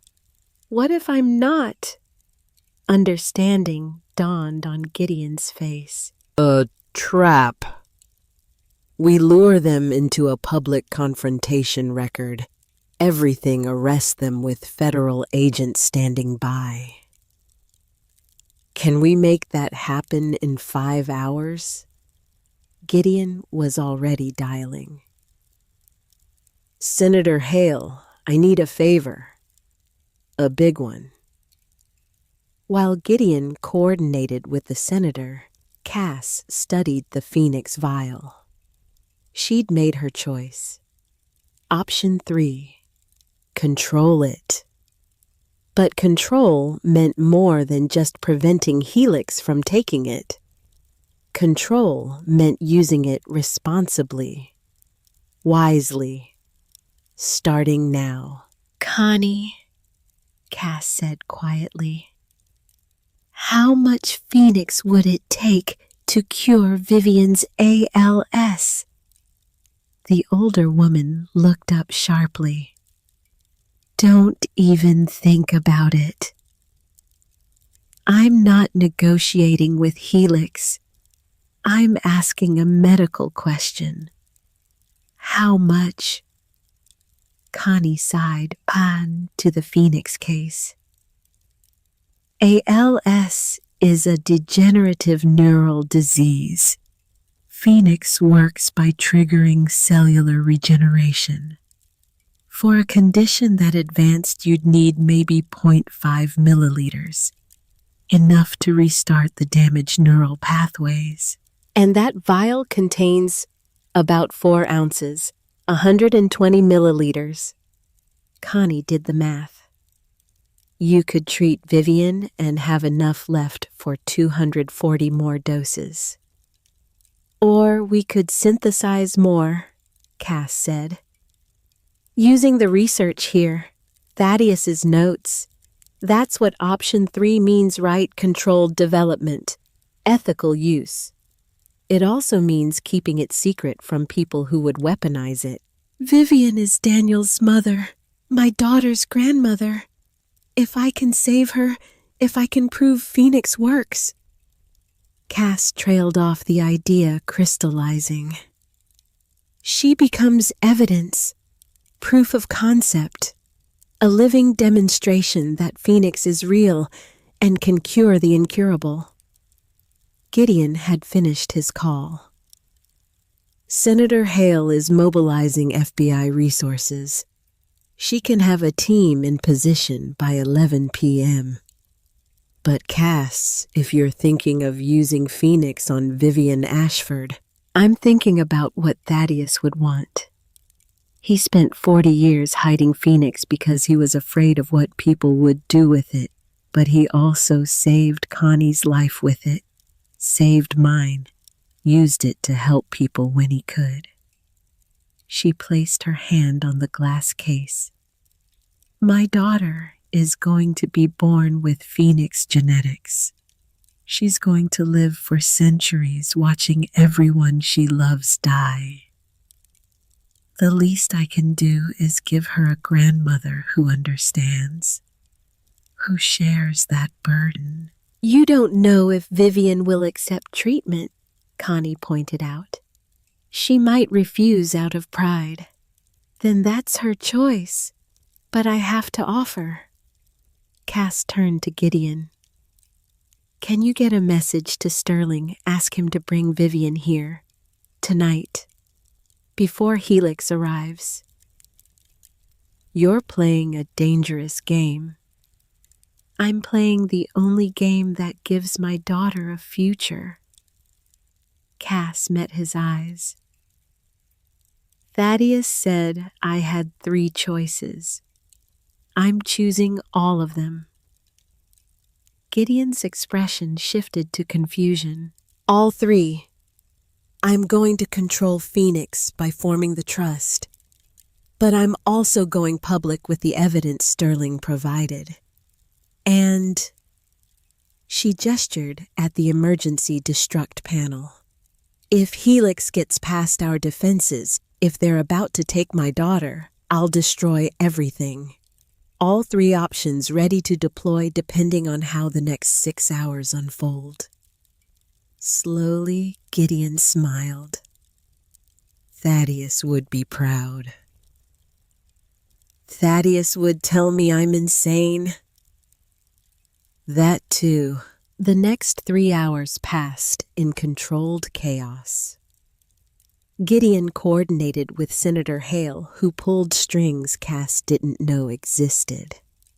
FBI agents were quietly deployed to Willow Creek, positioned in the woods around the farmhouse. They couldn't move against Helix without evidence of a crime in progress, but they could respond quickly once that evidence appeared.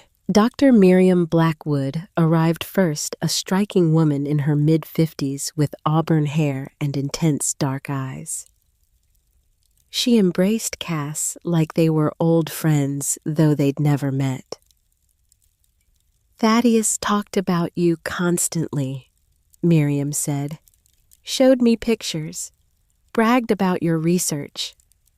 I feel like I already know you." She moved immediately to the phoenix vial, studying it with the reverence of a scientist seeing a legend made real. "My God," she whispered. "He actually preserved it after all these years." "You worked with him at Helix for 2 years before I understood what they really wanted. When I tried to leave, they threatened my family.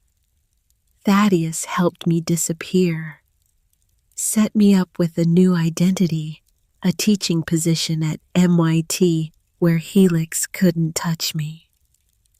Miriam turned from the vial. "I owe him my life. Whatever you need, I'm here." Colonel Jameson Pierce arrived 30 minutes later, a barrel-chested man in his 60s with steel-gray hair and a face full of old scars. He walked with a slight limp favoring his left leg.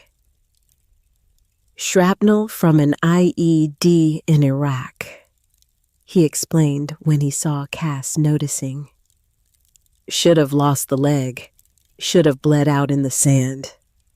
Thaddeus was there, part of a classified medical unit. He used Phoenix on me in the field. Saved my life and my leg." Pierce moved through the laboratory, assessing it with the soldier's eye. "Defensible," he concluded. "Narrow access points, reinforced structure. If they come at you down here, we can hold them off. But you're vulnerable upstairs. Too many entry points, too much ground to cover." "That's why we're not fighting them upstairs," Cass said. "We're meeting them outside. Public confrontation. FBI watching. Risky. If anything goes wrong, then we fall back to the bunker, seal it, and wait for backup." Cass felt the baby kick placed her hand on her belly. "I'm not letting them take my daughter, Colonel, whatever it takes." Pierce studied her for a moment, then nodded with respect. "You're your grandfather's granddaughter. He'd be raising hell right now, but he'd be proud too." At 9 p.m., Sterling returned. He came alone, helping Vivian from the passenger seat of his SUV. She was in a wheelchair now, too weak to walk. The disease had progressed rapidly since Cass had seen her at the funeral. Her hands trembled. Her breathing was labored, but her eyes were still sharp, still defiant. "What is this?" Vivian demanded as Sterling wheeled her toward the porch. "Sterling said you wanted to talk. I told him I had nothing to say to you." "I know," Cass said quietly, "but I have something to say to you." She led them inside down to the laboratory. Vivian's eyes widened as they descended, taking in the hidden bunker, the equipment, the evidence of Thaddeus's secret life. "What is this place?" "My inheritance," Cass said. "From my grandfather. He was a scientist, Mrs. Ashford, a brilliant one. He developed something extraordinary." She gestured at the Phoenix vial. "A treatment that can cure degenerative disease, extend life, reverse cellular damage." Vivian stared at the glowing golden liquid. "That's impossible." "It's real. I have proof." Cass gestured at Connie. "This woman is 100 years old. She received Phoenix treatment in 1944. She's been alive and healthy ever since. Vivian looked at Connie, then back to Cass, confusion and suspicion warring on her face. Why are you telling me this? Because you're dying. Because my grandfather created Phoenix to help people. And because... Cass's voice caught. Because you're Daniel's mother. My daughter's grandmother. And Daniel would want me to try to save you. Silence filled the laboratory. Vivian's trembling hands gripped the wheelchair arms. This is some kind of trick. Some revenge for how we treated you. No trick. No revenge. Cass moved closer. I'm offering you a choice. You can refuse treatment, let the ALS take its course. Or you can accept Phoenix be cured and maybe live long enough to know your granddaughter. Vivian's face crumpled. Tears streaked down her cheeks. You should hate me. I tried to take your baby. I blamed you for Daniel's death. I know. I slapped you at the funeral. I remember. Vivian looked at Sterling, who stood silent by the door, his face carved from stone. Sterling, is this real? Is this possible? It's real, he said quietly. I've seen Helix's research, seen what they're willing to kill for. Phoenix works, Vivian, and these people are offering it freely. Something I never did. He moved to kneel beside her wheelchair. I have to tell you something about Daniel, about how he really died. Cass watched as Sterling confessed everything. The connection to Helix, the arranged marriage, Daniel's growing suspicions, the murder disguised as an accident. Vivian listened in silence, her face going from disbelief to horror, to rage, to grief. When Sterling finished, she sat motionless for a long moment. Then she slapped him, hard, with all the strength her trembling hand could manage. You bastard, she whispered. You killed our son. I know. You let me blame her. Let me hate her. I know. I want a divorce. I want you out of my life. I want... Vivian's voice broke. She collapsed forward, sobbing. Sterling caught her, held her, while she cried, tears running down his own face. Cass turned away, giving them privacy. Gideon touched her elbow. It's 10 p.m. Helix will be here in 2 hours. Is everything ready? FBI is in position. Senator Hale is monitoring from D.C. Miriam and the Colonel have prepared the bunker defenses. All we need now is your decision about Vivian.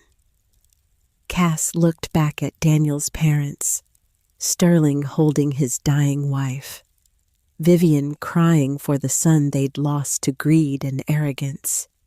They'd made terrible choices, had been complicit in evil, had tried to steal Cass's daughter, but they were also human, broken, grieving, desperate, and Cass had the power to help them.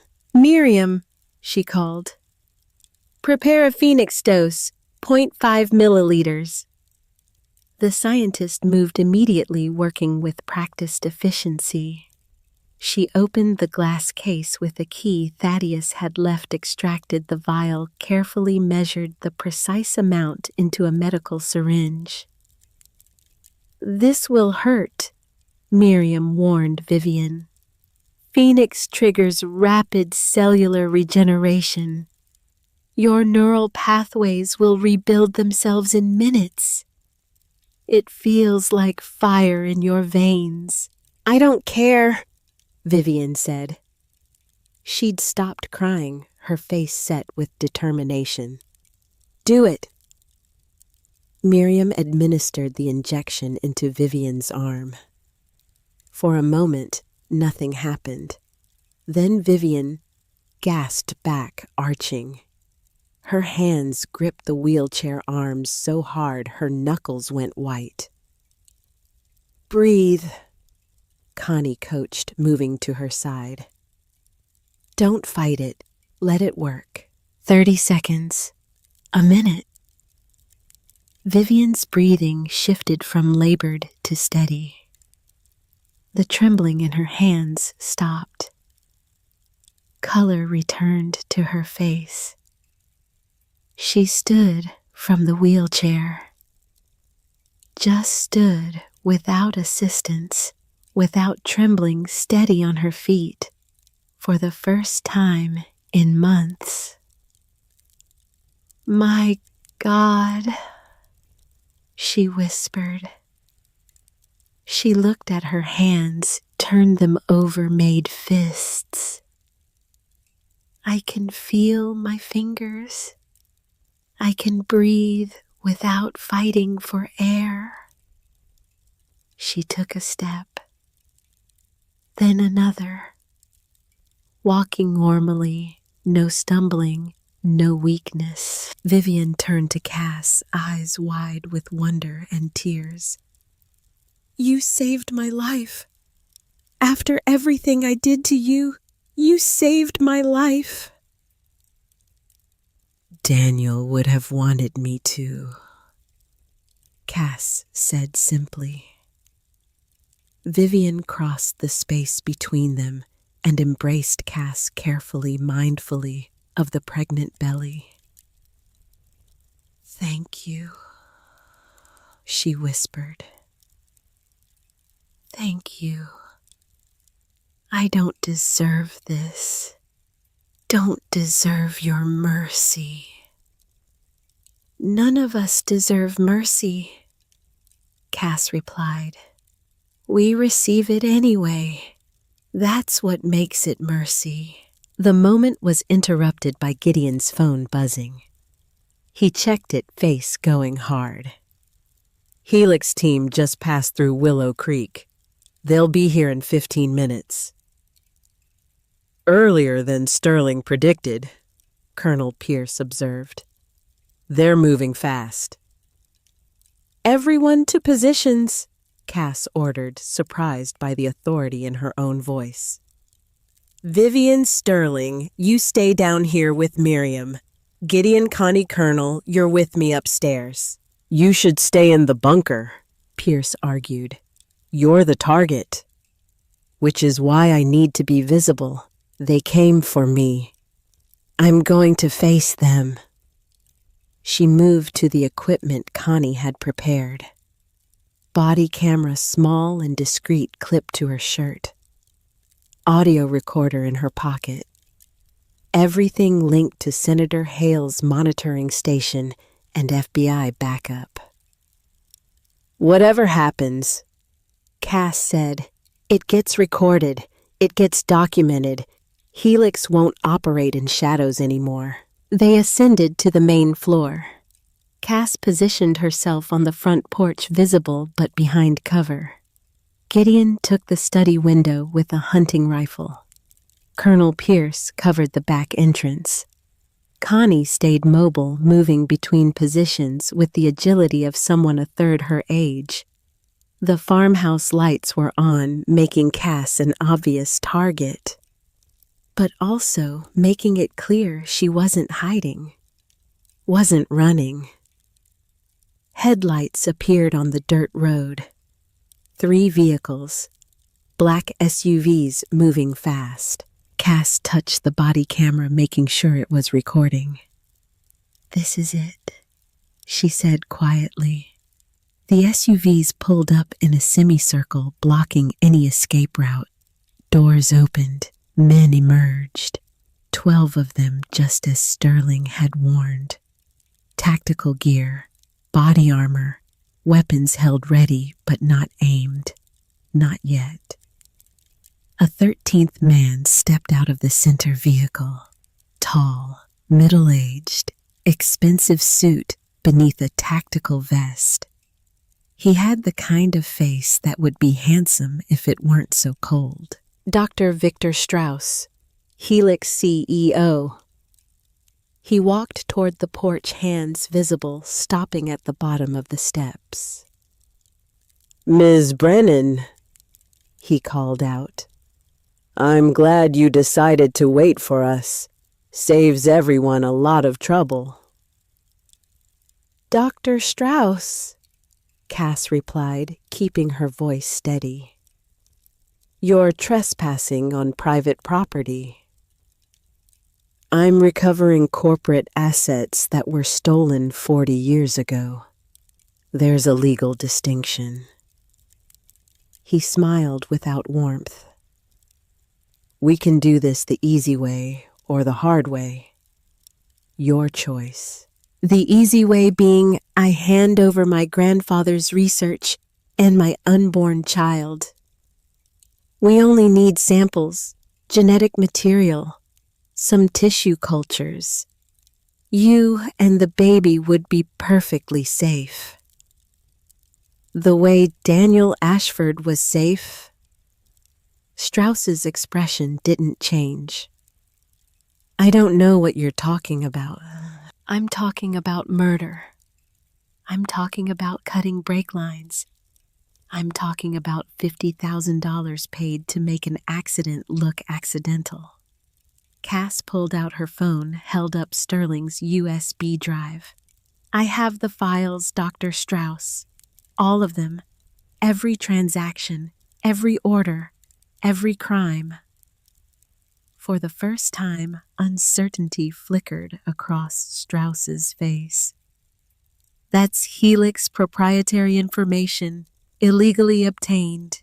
It's evidence of murder, and it's already been transmitted to the FBI, the press, and 3 international law enforcement agencies. Cass was bluffing about the transmission, but Strauss didn't need to know that. You're done. Helix is done. Strauss studied her for a long moment. Then he pulled out his own phone, typed something, waited. You're lying, he said. If you'd transmitted anything, my legal team would have been contacted already. Damn, he'd called her bluff. But it doesn't matter, Strauss continued, because you're not leaving this property. Your research isn't leaving this property. And by morning, Helix will have everything we need. He gestured to his men. They raised their weapons, aiming at the house. Last chance, Ms. Brennan. Come peacefully, or we extract you by force. Cass's hand moved to her belly, feeling her daughter kick. Force it is, then, she said quietly. She stepped back into the house. Gideon fired a warning shot over the tactical team's heads. They scattered, taking cover behind the vehicles. FBI! A voice boomed from the woods. Drop your weapons. You're surrounded. Lights blazed from multiple positions. At least 20 agents emerged from the tree line, weapons drawn, positioning themselves in a perimeter around Helix's team. Strauss spun, assessing the situation. His men looked to him for orders. Stand down, he called. Lower your weapons. This is a misunderstanding. The FBI agents moved in, disarming Helix personnel with professional efficiency. An agent in a windbreaker marked Special Agent approached Strauss. Dr. Victor Strauss, You're under arrest for conspiracy to commit kidnapping, trespassing with intent to commit a felony, and possession of illegal weapons. You have the right to remain silent. I want my lawyer, Strauss interrupted. And you'll be hearing from Helix's legal department. This is harassment. This is over, Cass said from the porch. She descended the steps slowly, one hand supporting her back, moving into the light where Strauss could see her clearly. You spent 40 years hunting my grandfather. 40 years trying to steal what he created. You arranged my marriage, murdered my husband, planned to kidnap my daughter. She stopped a few feet from Strauss, close enough to see the rage in his eyes. And you failed. Phoenix stays with me. My daughter stays with me. And the world is going to know exactly what Helix Corporation really is. Strauss smiled cold and confident despite the handcuffs being placed on his wrists. You think this ends anything? Helix is bigger than me. Bigger than one arrest. We have resources you can't imagine. Connections in governments worldwide. This is a minor setback. Maybe, Cass acknowledged, but it's a setback, and that's enough for now. She watched as the FBI led Strauss and his team away, loading them into vehicles for transport. Senator Hale would ensure they faced real charges. Sterling's evidence would guarantee prosecution. It wasn't total victory, but it was a start. Gideon emerged from the house, lowering his rifle. That was either the bravest or stupidest thing I've ever seen. Probably both, Cass admitted. Her legs felt shaky. The adrenaline was wearing off, leaving exhaustion in its wake. The baby kicked hard. I know, Cass murmured, hand on her belly. I know you're ready. Soon. Connie appeared beside her. You should sit down. Your blood pressure is probably through the roof. In a minute. First, Cass pulled out her phone, navigated to her encrypted email attached Sterling's files, and sent them to the 3 journalists Gideon had identified as trustworthy. Then she called Senator Hale. It's done, she said when the senator answered. Strauss is in custody. The evidence is being distributed, and I have a proposition for you. I'm listening. You wanted oversight for Phoenix development, government accountability. I'm prepared to work with you. Form a joint commission. Scientists, ethicists, government representatives. We develop Phoenix slowly, carefully, with full transparency.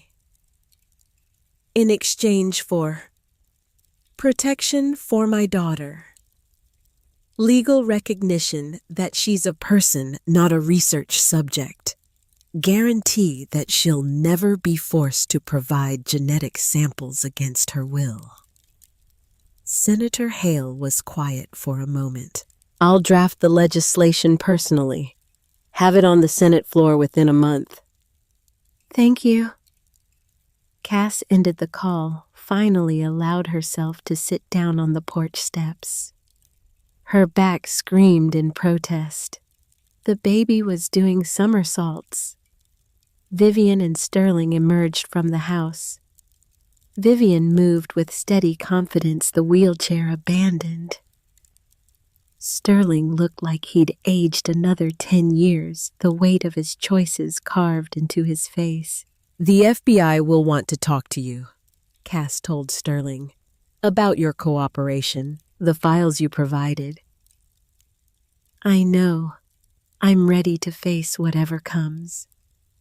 He looked at Vivian, both legally and personally.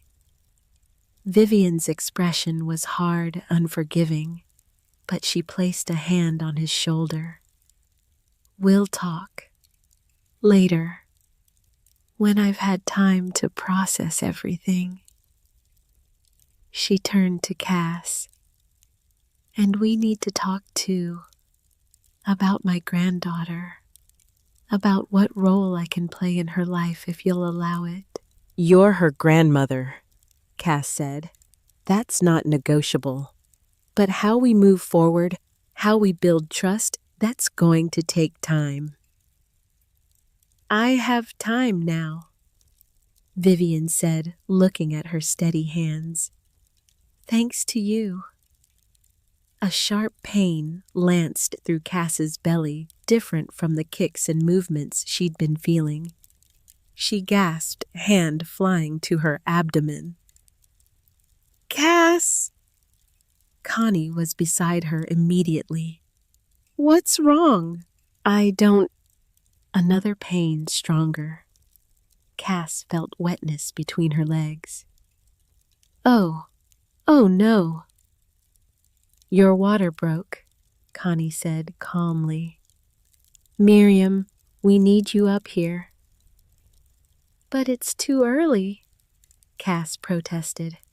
"I'm only—" "Stress can trigger early labor. And sweetheart, you've had enough stress tonight to trigger anything." Connie helped her stand. "Let's get you inside. We're delivering this baby." "Hospital," Cass managed between contractions. "I need a hospital." "Closest hospital is 40 minutes away.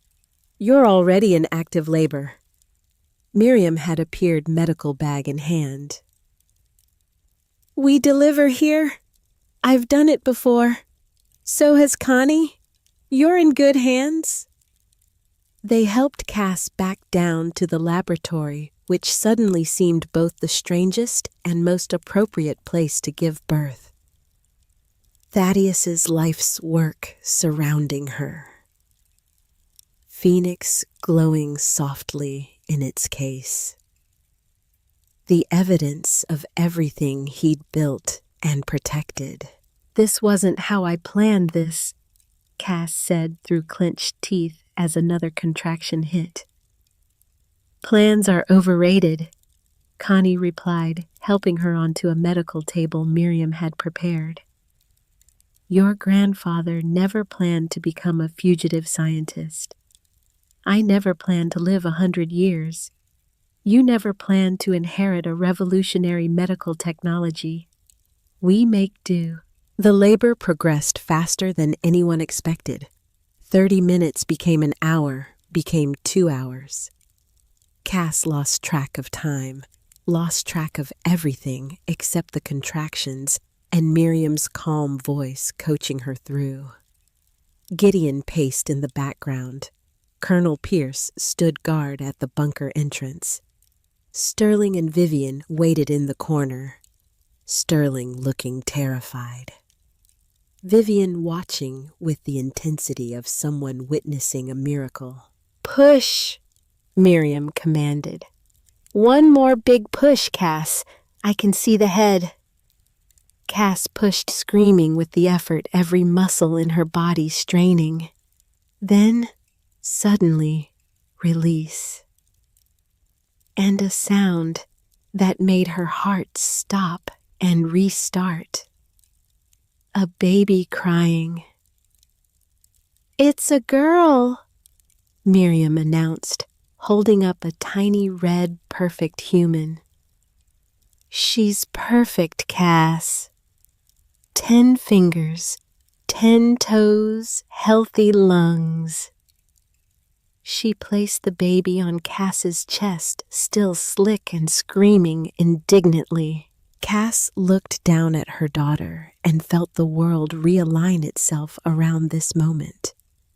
This person, this impossible, miraculous person she and Daniel had created. "Hello, Thea," she whispered. I'm your mom. The baby's eyes opened, unfocused but searching. Her tiny hand gripped Cass's finger with surprising strength, and in the dim light of the laboratory, Cass could see it. A faint golden shimmer in her daughter's eyes. Just for a moment, then gone. Phoenix genetics expressing themselves for the first time. Vivian approached slowly, tears streaming down her face. She has Daniel's eyes, she whispered. The exact color. Would you like to hold her? Cass asked. Your granddaughter. Vivian's hands trembled as she accepted the bundle. She gazed down at Thea with wonder and pain and love. Hello, little one, she murmured. I'm your grandmother, and I promise you I'll be better than I was. I'll be the grandmother you deserve. Sterling stood back, not approaching, as if he didn't feel worthy. Cass caught his eye. You can hold her too. She should know her grandfather. None of us deserve anything, Cass interrupted. We're given what we're given. We do our best with it. Come meet your granddaughter.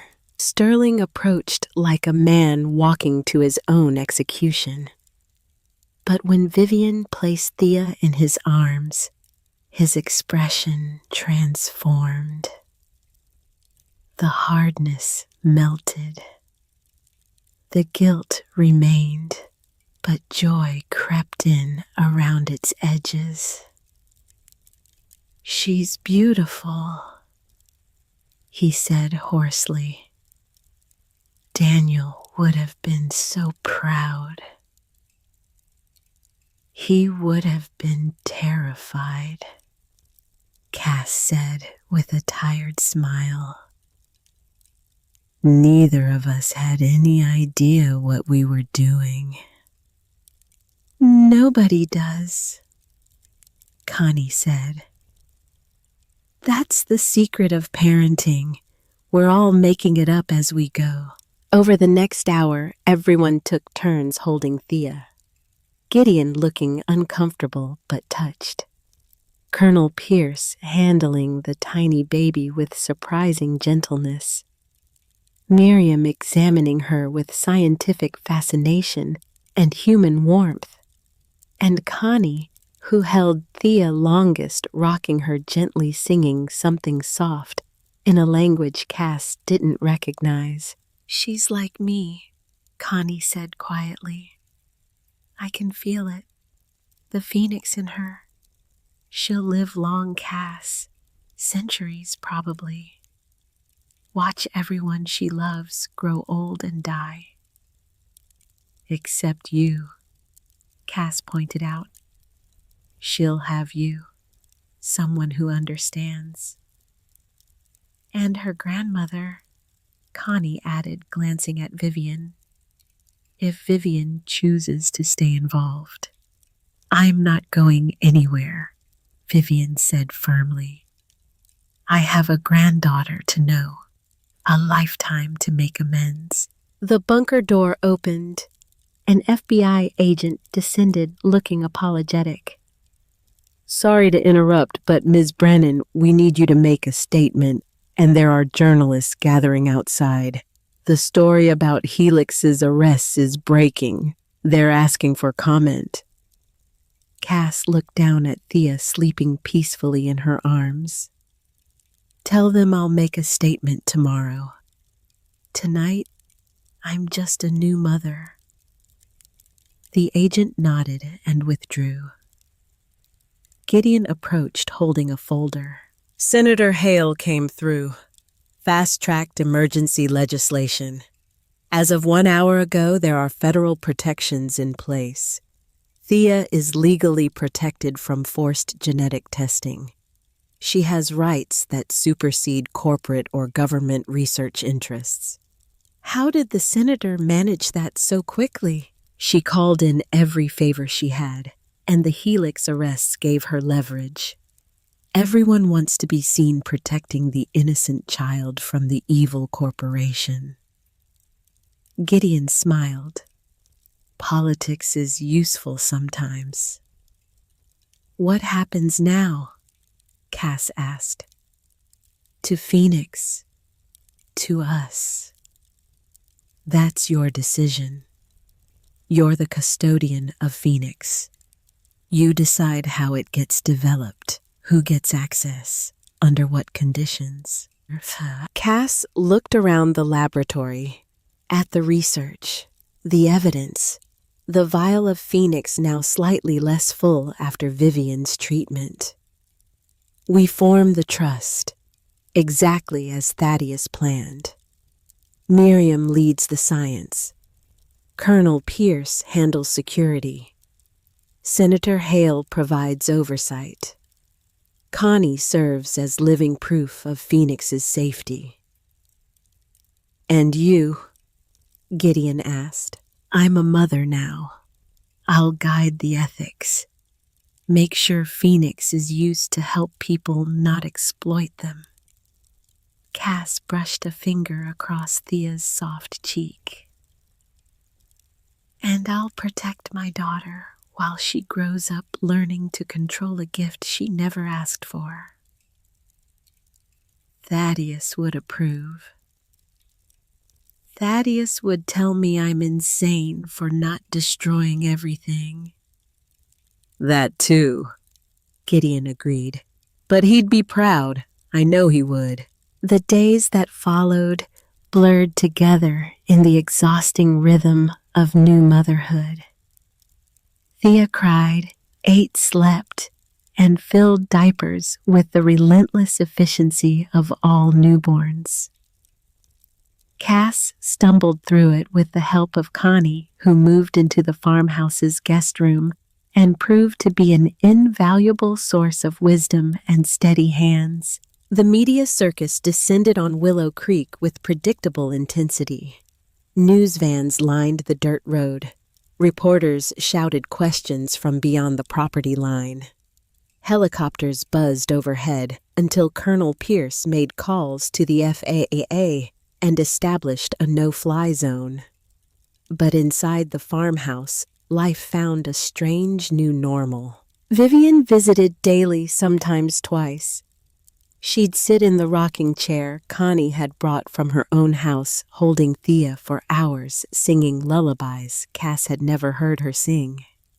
The Ice Queen had melted, revealing a grandmother who'd been buried under years of social armor and grief. Sterling came too, though less frequently.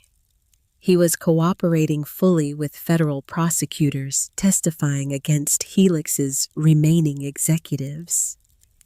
The legal proceedings would take years, but the core case was solid. Sterling would likely avoid prison in exchange for his cooperation, but his reputation was destroyed. The Ashford fortune was being dissected by investigators. The mansion had been seized as part of the investigation.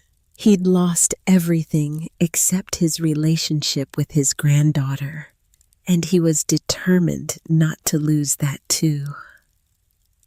I can't undo what I've done, he told Cass one afternoon watching Vivian feed Thea. Can't bring Daniel back, can't erase my choices, but I can be here for her, if you'll let me.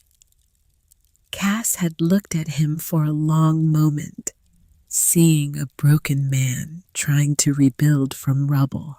Thea deserves to know both her grandparents, but Sterling, if you ever put her in danger, if Helix or anyone else gets within a mile of her because of you, you'll never see her again.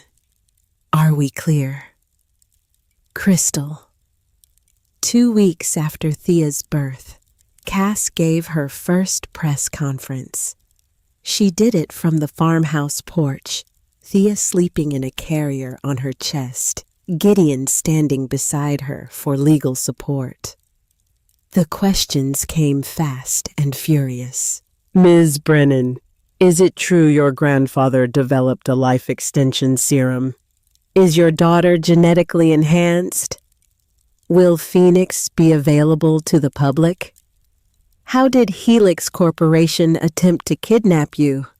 Cass had prepared for this, had worked with Gideon and Senator Hale to craft responses that were honest but careful.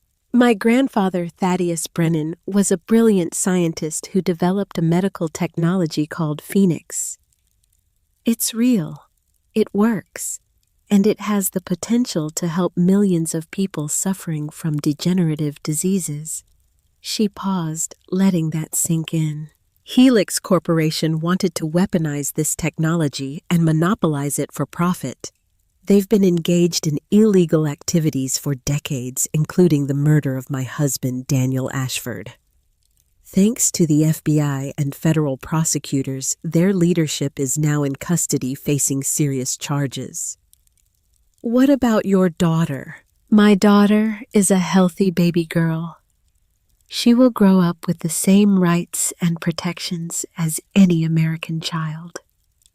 Federal legislation guarantees she cannot be forced to participate in medical testing or research without her consent. When she's old enough to understand what she carries in her DNA, she'll make her own choices about what to do with it. Will Phoenix be released to the public? We're forming the Thaddeus Brennan Memorial Trust. It will be governed by scientists, ethicists, and government oversight. Phoenix will be developed slowly and carefully with full transparency. Our goal is to help people not create chaos or enable the wealthy to buy immortality. How does Phoenix work? That's a question for our lead scientist, Dr. Miriam Blackwood.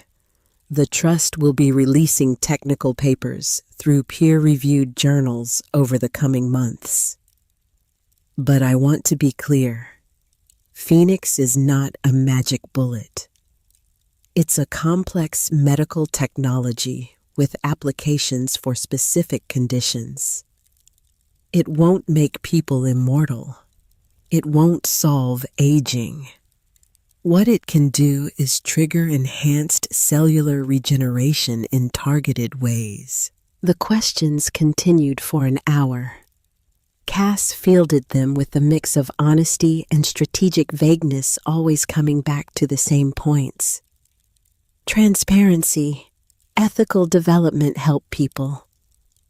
When it was over, Gideon steered her back inside. You did well, very well. You sounded like a leader. I sounded like someone who's had 3 hours of sleep and is running on coffee and stubbornness. That's what leadership is, Connie said, taking Thea from the carrier.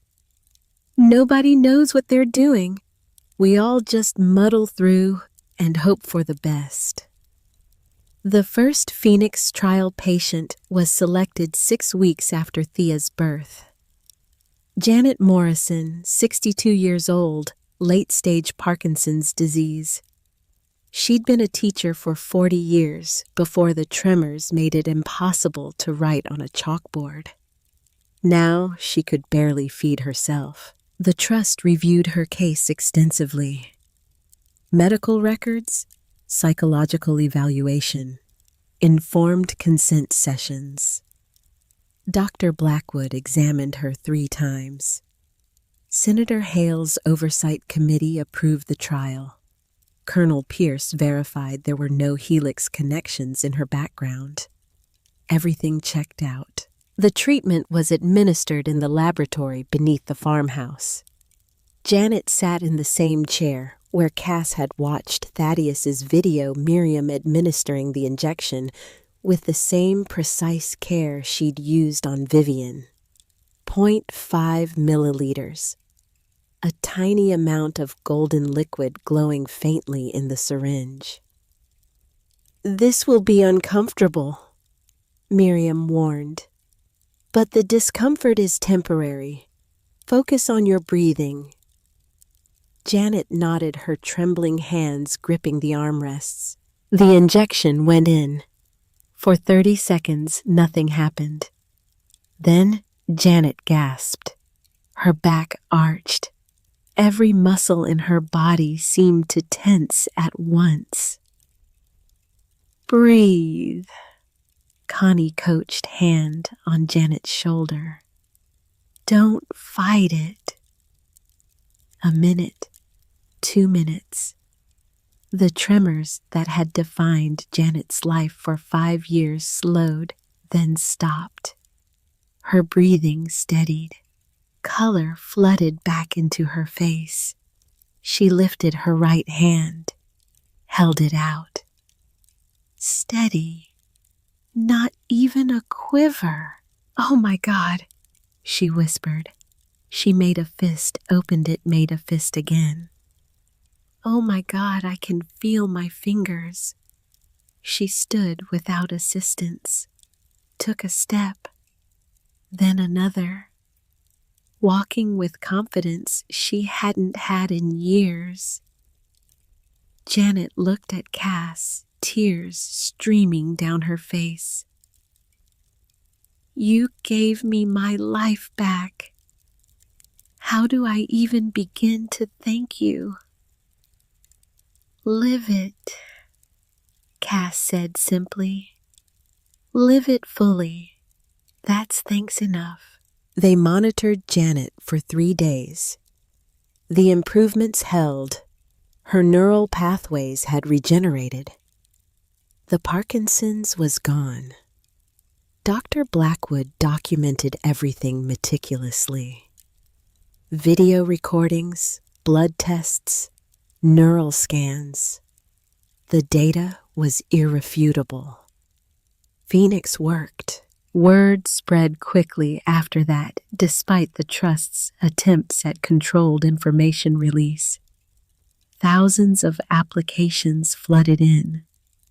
Terminal cancer patients, ALS sufferers, people with degenerative conditions who'd been told there was no hope.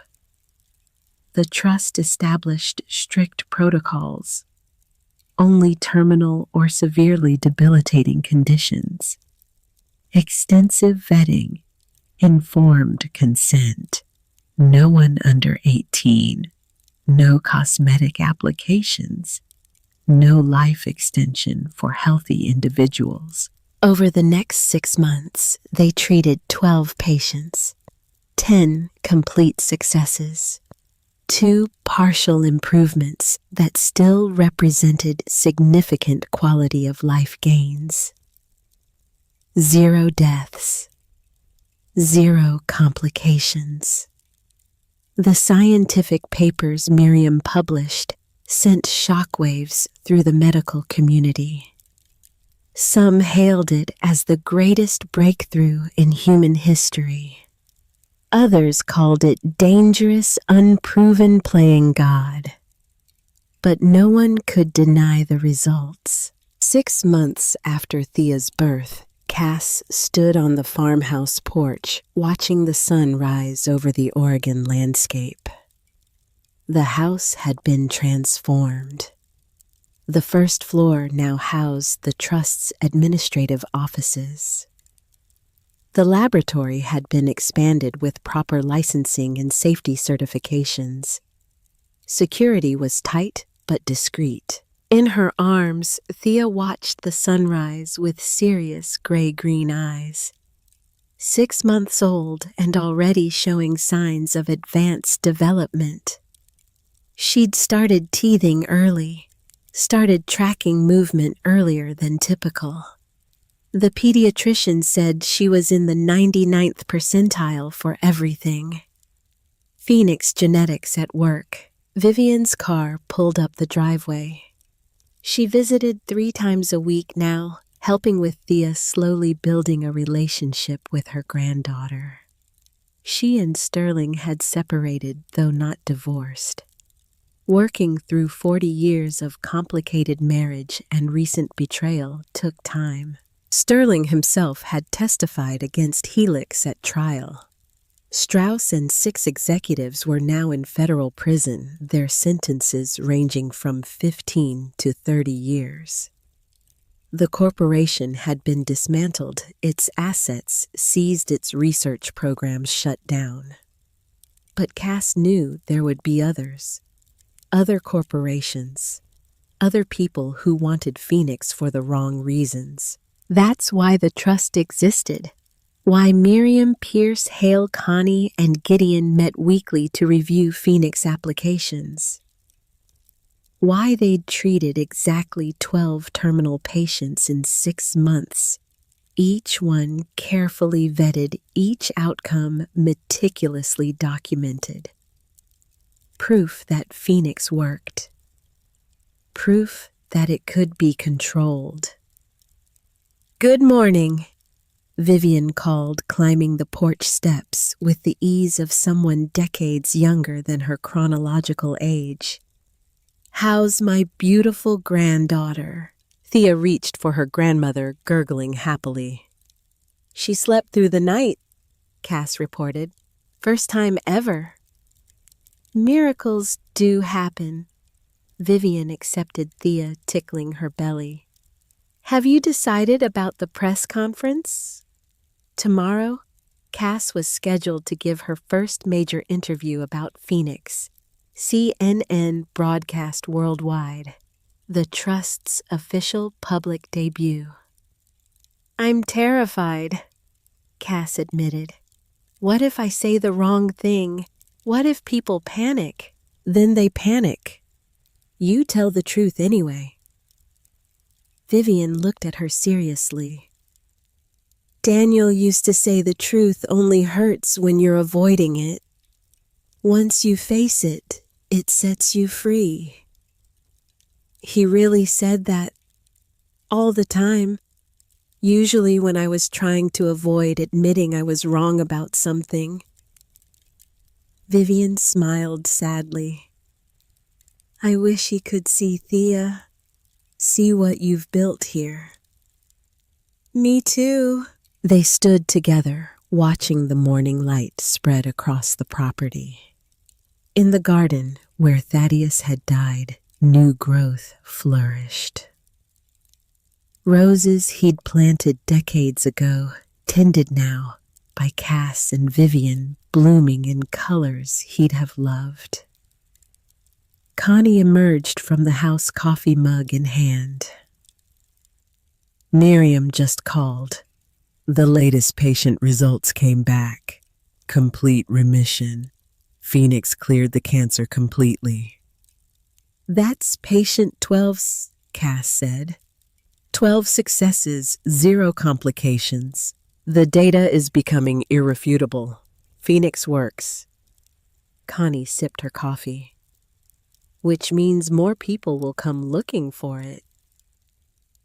"Let them come. We're ready." Cass had made her choice 6 months ago. Not destruction, not chaos, control. It was the hardest path, the most dangerous, but it was also the most hopeful. In her grandmother's arms, Thea laughed, reaching for a butterfly that had landed on the porch railing. The butterfly's wings shimmered in the morning sun, gold and orange and alive with possibility. Like Phoenix. Like the future Cass was building for her daughter. Thaddeus's pocket watch sat on the porch railing where Cass had placed it. Still frozen at 3:47. But beside it, she'd placed a second watch.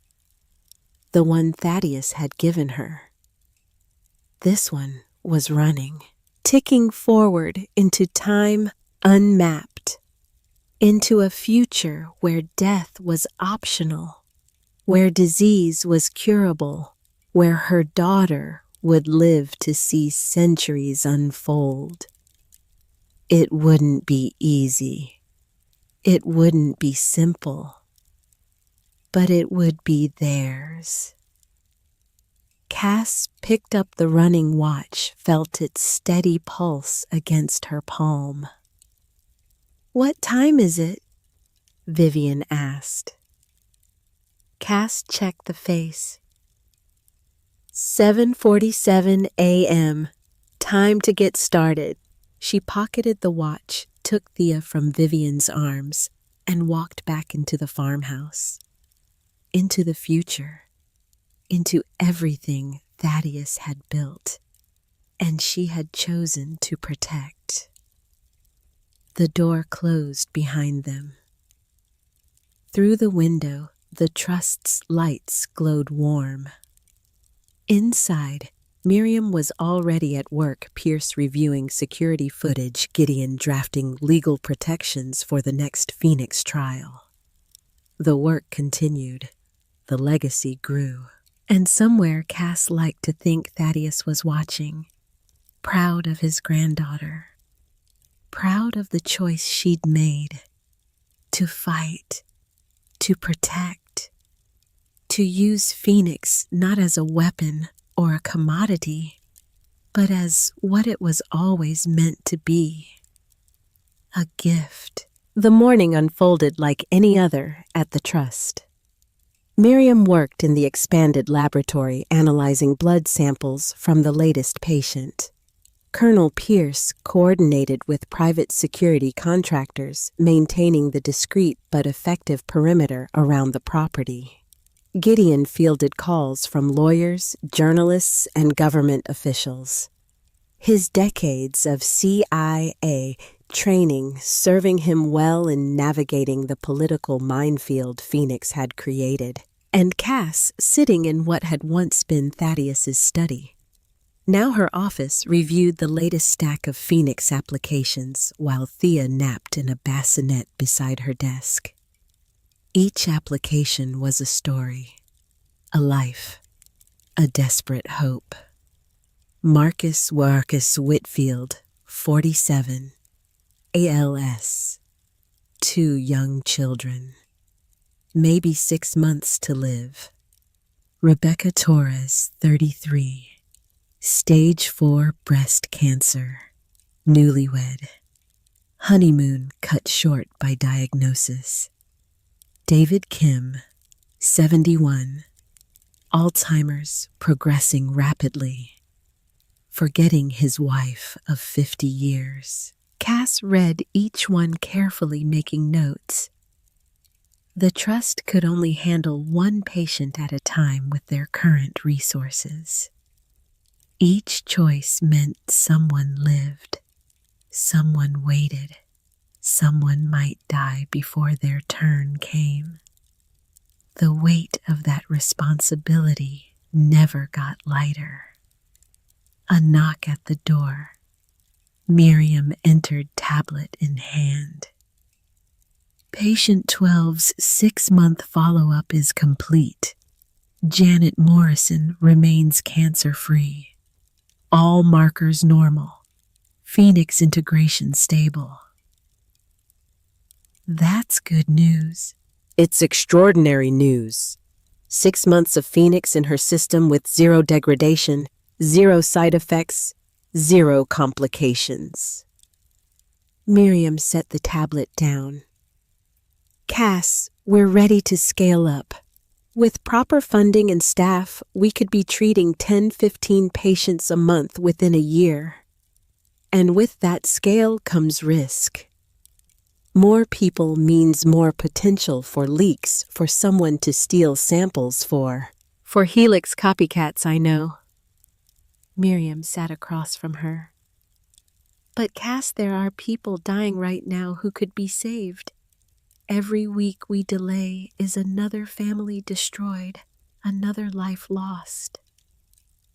I know. Do you, because from where I'm sitting, it looks like we're so afraid of Phoenix being misused that we're barely using it at all. The words stung because they were true. 12 patients in 6 months. 12 lives saved. But thousands of applications rejected or waitlisted. What's Thaddeus's ghost telling you to do? Miriam asked gently. Cass looked at the pocket watch on her desk. The frozen one. 3:47 forever. To be careful, to protect it, to not let it fall into the wrong hands. And your gut, to save everyone I can. Those aren't mutually exclusive. Miriam leaned forward. We expand carefully, vet every hire, increase security, but we expand. That's what Thaddeus would want. He didn't create Phoenix to save 12 people. He created it to save humanity. Before Cass could respond, Thea woke with a cry. Not her hungry cry or her dirty diaper cry. Her something's wrong cry. Cass was out of her chair in an instant, lifting Thea from the bassinet. The baby's forehead was hot, too hot. She's burning up. Miriam was beside her, immediately placing a professional hand on Thea's forehead. Fever.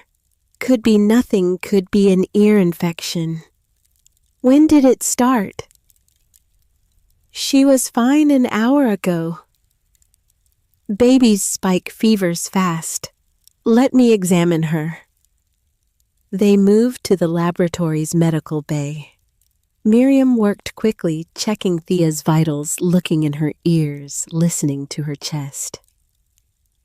Mild ear infection, common at this age. I'll write a prescription for antibiotics. But Cass was staring at her daughter's eyes. The faint golden shimmer was back more pronounced than usual, flickering like a candle flame. Miriam, her eyes. The scientist looked closer. The Phoenix markers are active. Her immune system is triggering the regenerative response. Is that normal? I don't know. Thea is literally the first human born with natural Phoenix genetics. There is no normal. Miriam pulled out her tablet, began taking notes. But if her body is responding to a minor infection with full Phoenix activation, that's significant. Significant how? It means her Phoenix isn't just dormant genetics waiting to be activated later in life. It's integrated into her immune system, fighting off threats in real time. Miriam looked up, eyes bright with scientific fascination and concern. Cass Thea might never get sick. Not really. Not the way other children do. Every infection, every injury, her body will heal it almost instantly. That sounds like a good thing. It is, except it makes her even more valuable to people like Helix. Living proof that Phoenix can be integrated from birth, that it can be inherited. The implications settled heavy in the room. We need to keep this quiet, Cass said. Agreed. No mention in public reports. We document it privately, but... Miriam trailed off, looking at Thea, who had already stopped crying, the fever visibly dropping as they watched.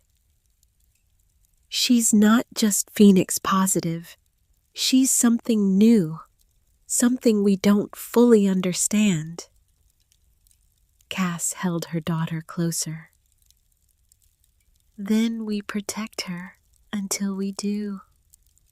That evening, after Thea was settled for the night, Cass found herself in the laboratory, alone, standing in front of the Phoenix vial. It was less full than 6 months ago. Vivian's dose. Janet Morrison's dose. 10 other patients. 0.5 milliliters each. 6 milliliters total. The vial held 114 milliliters now. Enough for 228 more treatments. Or she could synthesize more. Thaddeus's notes detailed the process. It would take time, resources, but Miriam had said it was feasible. Infinite Phoenix.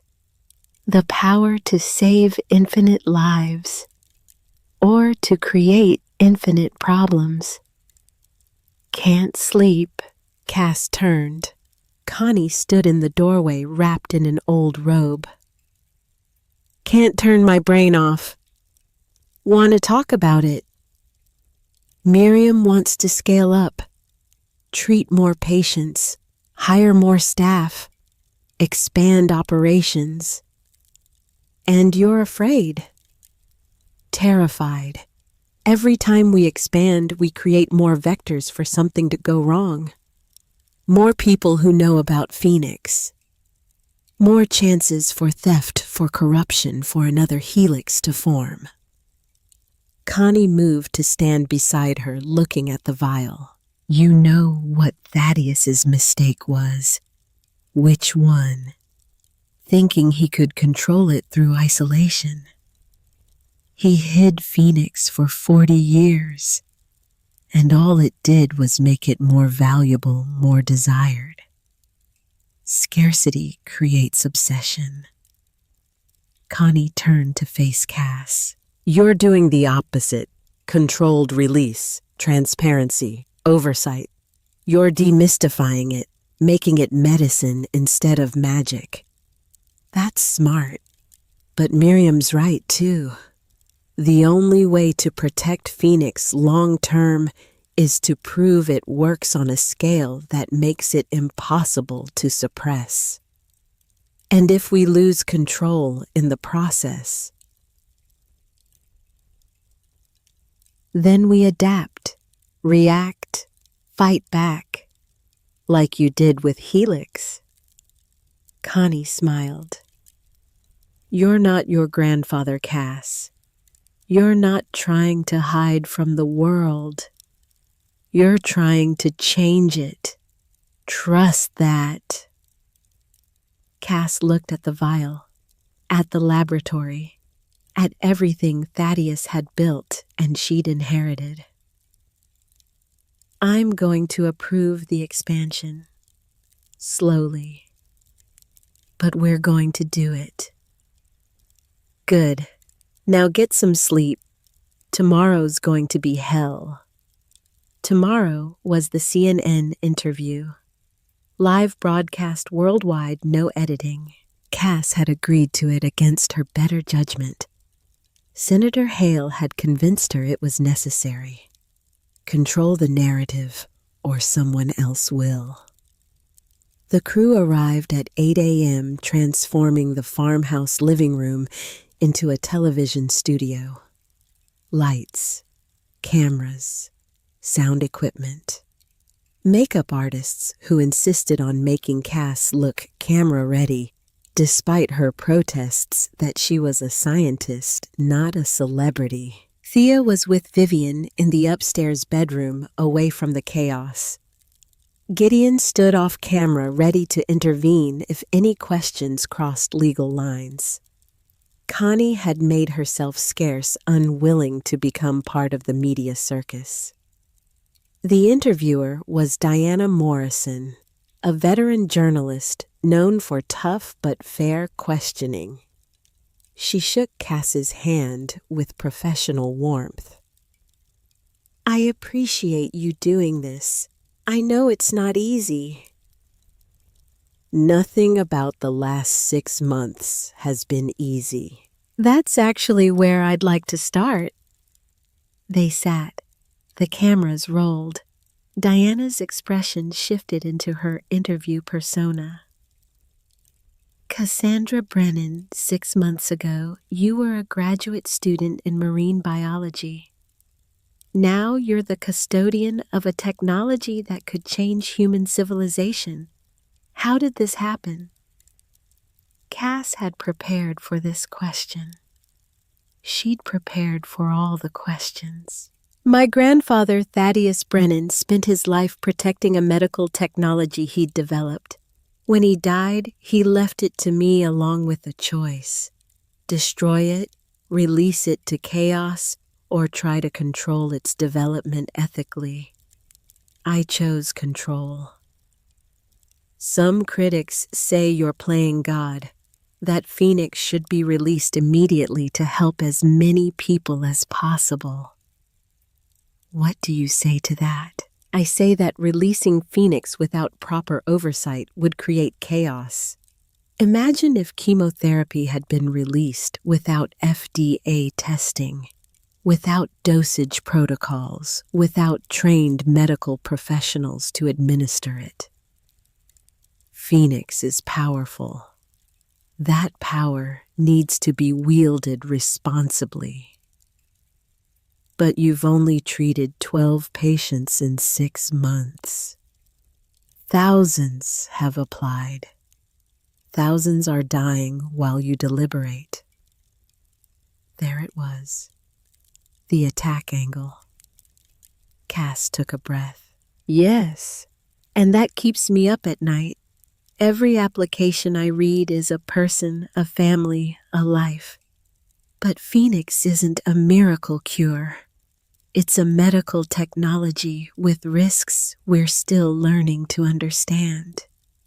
If we rush, if we make mistakes, we could hurt people. We could create side effects we don't understand. Or we could prove to the world that Phoenix is dangerous, giving ammunition to people who want to ban it entirely. So you're moving slowly to what? Protect your control over it. I'm moving slowly to protect the people we treat and to protect Phoenix itself from being weaponized again. Again, Cass had known this question was coming too. Helix Corporation attempted to weaponize Phoenix. They murdered my husband to isolate me to gain access to the technology through my daughter. They were willing to kill a 6-month-old baby to extract genetic material. That's what happens when Phoenix falls into the wrong hands. Diana leaned forward. Your daughter. Let's talk about her. Is it true she was born with Phoenix genetics? My daughter is a healthy baby girl. She has the same rights to privacy as any child. I won't discuss her medical status beyond saying she's thriving. But the federal legislation protecting her specifically mentions genetic markers.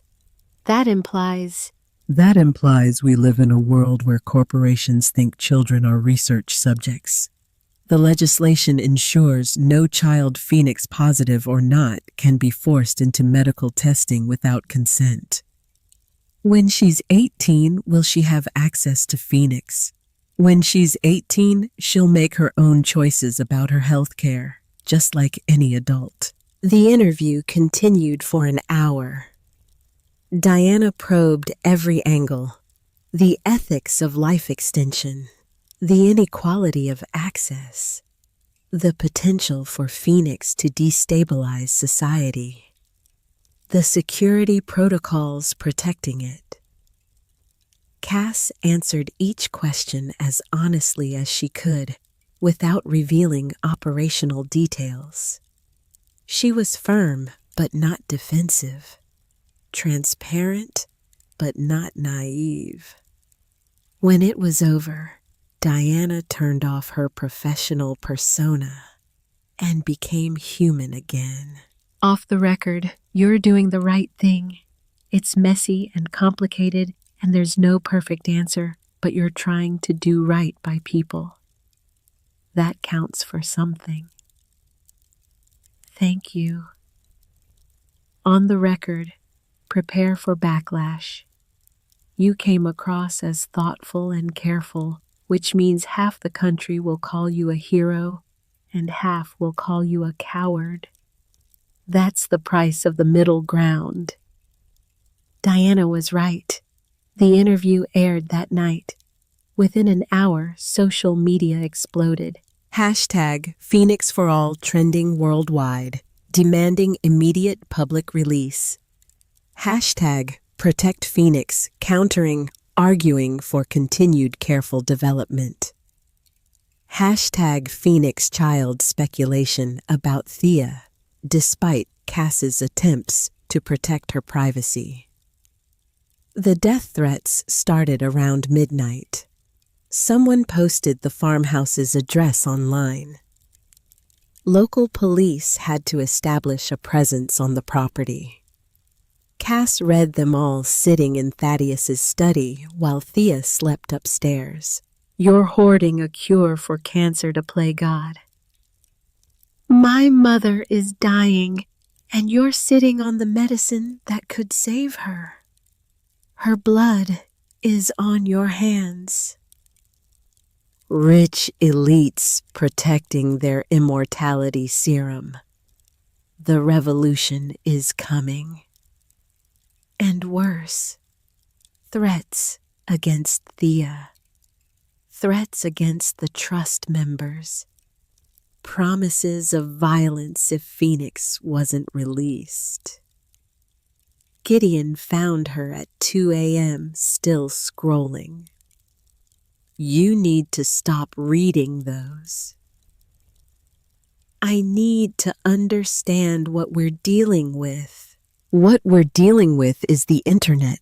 It brings out the worst in people. These are keyboard warriors, not real threats. Some of them are real. Pierce flagged 6 that required FBI notification. And the FBI is handling it. You can't take responsibility for every angry person with internet access. Cass set down her phone. What if they're right, Gideon? What if I am hoarding a cure playing God, making choices that aren't mine to make? Then you're in good company. Every doctor makes those choices every day. Every hospital deciding who gets a transplant, who gets experimental treatment. You're just doing it on a bigger scale. That doesn't make it easier. It's not supposed to be easy. It's supposed to be right. And you're doing your best to make it right. Gideon sat across from her. Thaddeus knew this would be hard. That's why he left it to you. Because you're strong enough to carry it. I don't feel strong. Nobody strong ever does. A month later, the Trust held its first public symposium. Scientists, ethicists, religious leaders, patient advocates, all invited to discuss Phoenix in an open forum. The farmhouse couldn't accommodate it, so they rented a conference center in Portland. Security was intense. Every attendee vetted. Metal detectors, background checks. Cass opened the symposium with a simple statement. We're here because Phoenix exists. We can't uninvent it. We can't pretend it doesn't work. So we need to decide as a society how to handle it.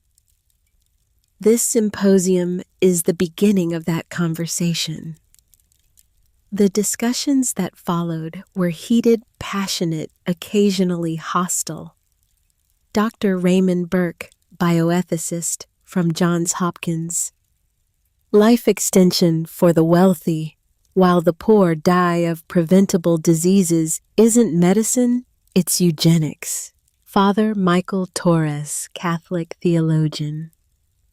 We're not meant to live forever. Phoenix violates the natural order God established. Dr. Yuki Tanaka, oncologist. I've watched children die of cancer I couldn't cure. If Phoenix can save them, we have a moral obligation to use it. Cass listened to all of it, took notes, asked questions. At the end of the first day, a young woman stood during the open mic session. She looked nervous, hands shaking as she held the microphone. "My name is Rachel Morrison. I'm Janet Morrison's daughter." The room quieted. 6 months ago, my mom was dying. Parkinson's had taken everything from her. She couldn't teach anymore, could barely feed herself. We were planning her funeral. Rachel's voice cracked. Then the trust gave her Phoenix, and now she's alive, really alive. She started teaching again. She hugs me without shaking. She's going to walk me down the aisle at my wedding next month. Tears streamed down Rachel's face. So you can argue about ethics and theology and society all you want, but my mom is alive, and I don't care if that makes me selfish. I don't care if it's playing God. My mom is alive, and I get to have her for a while longer, and that's all that matters to me. She sat down. The room was silent. Then someone started clapping. Then someone else. Within seconds, half the room was applauding. The other half sat in silence, faces troubled. Cass caught Miriam's eye across the room. The scientist nodded slightly.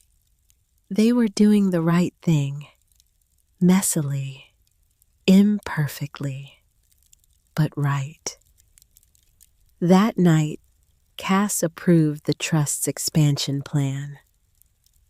They would scale up to treating 20 patients per month within 6 months, hire additional staff, expand the laboratory, increase security.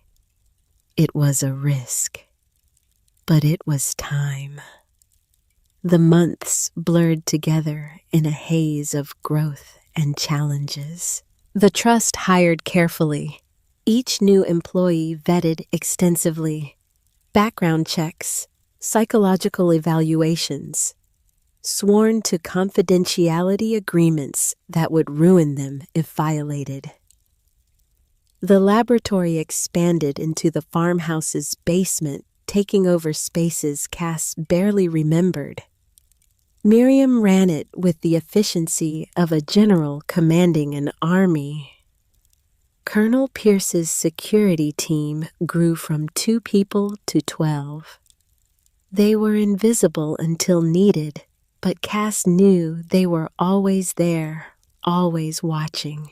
Senator Hale's Oversight Committee met monthly, reviewing every decision, every patient, every security protocol. It was bureaucratic and sometimes frustrating, but it kept the Trust honest. And the patients kept coming. 20 a month, then 30, then 40. Each one a story, each one a life saved. Marcus Whitfield walked his daughter down the aisle at her wedding, his ALS cured. Rebecca Torres celebrated her 1-year anniversary cancer-free. David Kim remembered his wife's name again. The fog of Alzheimer's lifted. The success rate held steady. 93% complete cures. 7% significant improvements. 0 deaths. 0 serious complications. The data was becoming irrefutable. Phoenix worked. And with each success, the pressure grew. Other countries demanded access. The European Union wanted to form a partnership. China made overtures through diplomatic channels. Russia sent thinly veiled threats about industrial espionage. Gideon fielded it, all his decades of CIA training serving him well. "We maintain control," he told Cass during one of their weekly strategy sessions. "The moment we license Phoenix to foreign governments, we lose the ability to ensure it's not weaponized." But people in other countries are dying too. Do they not deserve Phoenix because they weren't born American? Of course they deserve it, but we can't save everyone everywhere simultaneously. We scale up here, prove the model works, then carefully expand internationally with strict protocols. How long? 2 years, maybe 3. That's thousands of people dead while we take our time. Yes, and that's the tragedy of scarcity. But Cass, if we rush this, if we lose control and Phoenix gets weaponized again, millions could die. You're balancing immediate suffering against potential catastrophe. There's no good answer. Thea's first birthday came on a crisp October morning. Vivian and Sterling threw a party at the farmhouse, inviting the trust members and a few carefully vetted friends. No press, no cameras, just family chosen and blood. Thea, walking now and babbling constantly, tore into her presence with the enthusiasm of a tiny tornado. She showed no signs of being anything other than a bright, healthy toddler. But Cass knew better. She'd seen the Phoenix markers activate during minor illnesses, watched her daughter heal from cuts and bruises in hours instead of days. Noticed how Thea never seemed to get truly sick, even when other children around her were ill. Her daughter was special, and that specialness made her vulnerable. "She's beautiful," Vivian said, watching Thea smash cake into her face. "Daniel would have been so proud. He would have been covered in frosting by now," Cass replied. "He was terrible at keeping clean around desserts." They shared a laugh, the grief less sharp than it had been a year ago, but still present. Sterling approached, carrying a wrapped box. "I know we already gave her the educational toys, but I wanted to get her something personal from her grandfather." He handed Cass the box. Inside was a pocket watch. Old, beautiful, obviously expensive. "It was Daniel's," Sterling said quietly. "My father gave it to him on his 18th birthday. I thought, when she's older, She should have something of her father's." Cass felt tears prick her eyes. "Thank you, Sterling. This means... Thank you." Sterling nodded, looking uncomfortable with emotion as always. "I know I can't undo what I've done, can't bring him back, but I can try to honor his memory, be the grandfather he'd want Thea to have. You're doing that every day." The party continued into the evening. Thea fell asleep in Vivian's arms, exhausted from excitement. The adults sat on the porch watching the sun set over the Oregon hills. Gideon raised a glass. "To Thea, may she grow up in a world we've made better." "To Thea," they echoed. Cass held her glass up to the fading light, watching the wine glow red like Phoenix in its vial. To Thea. And to the future they were building one carefully controlled decision at a time. The second year of the trust brought new challenges and unexpected victories. A peer-reviewed study published in the New England Journal of Medicine validated Phoenix's efficacy. 97 patients treated. 91 complete cures. 6 significant improvements. 0 deaths. The medical community erupted. Some journals called it the most significant breakthrough in human history. Others demanded independent verification. The FDA fast-tracked their evaluation process. Other organizations tried to replicate Phoenix based on the published papers. None succeeded. The genetic lock Thaddeus had built into the formula held. Without Brennan DNA to activate it, their serums were useless. That both protected Phoenix and made Cass and Thea even more valuable. The security incidents increased. Attempted break-ins at the farmhouse, drones flying over the property, suspicious individuals lurking in Willow Creek asking questions about the Brennan girl. Colonel Pierce handled each incident efficiently, but the pattern was clear. Someone was probing their defenses, looking for weaknesses. "It's not Helix," Pierce told Cass during a security briefing. "Their leadership is still in prison. This is someone new. Maybe a government, maybe a corporation. But they're professional, patient, dangerous. Recommendations. We consider relocating. The farmhouse is defensible but not ideal. Too remote. Too exposed. This is Thea's home. Thaddeus's home. I won't abandon it." Then we fortify. Expand the security perimeter.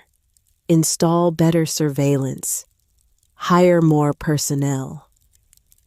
Do it. The farmhouse transformed over the following months. The quaint Victorian exterior remained, but beneath it, security measures multiplied. Cameras, motion sensors, reinforced doors, safe rooms. It felt less like a home and more like a fortress. Now 17 months old, adapted with the flexibility of toddlers everywhere. The security guards were just familiar faces. The cameras were normal. She knew no different.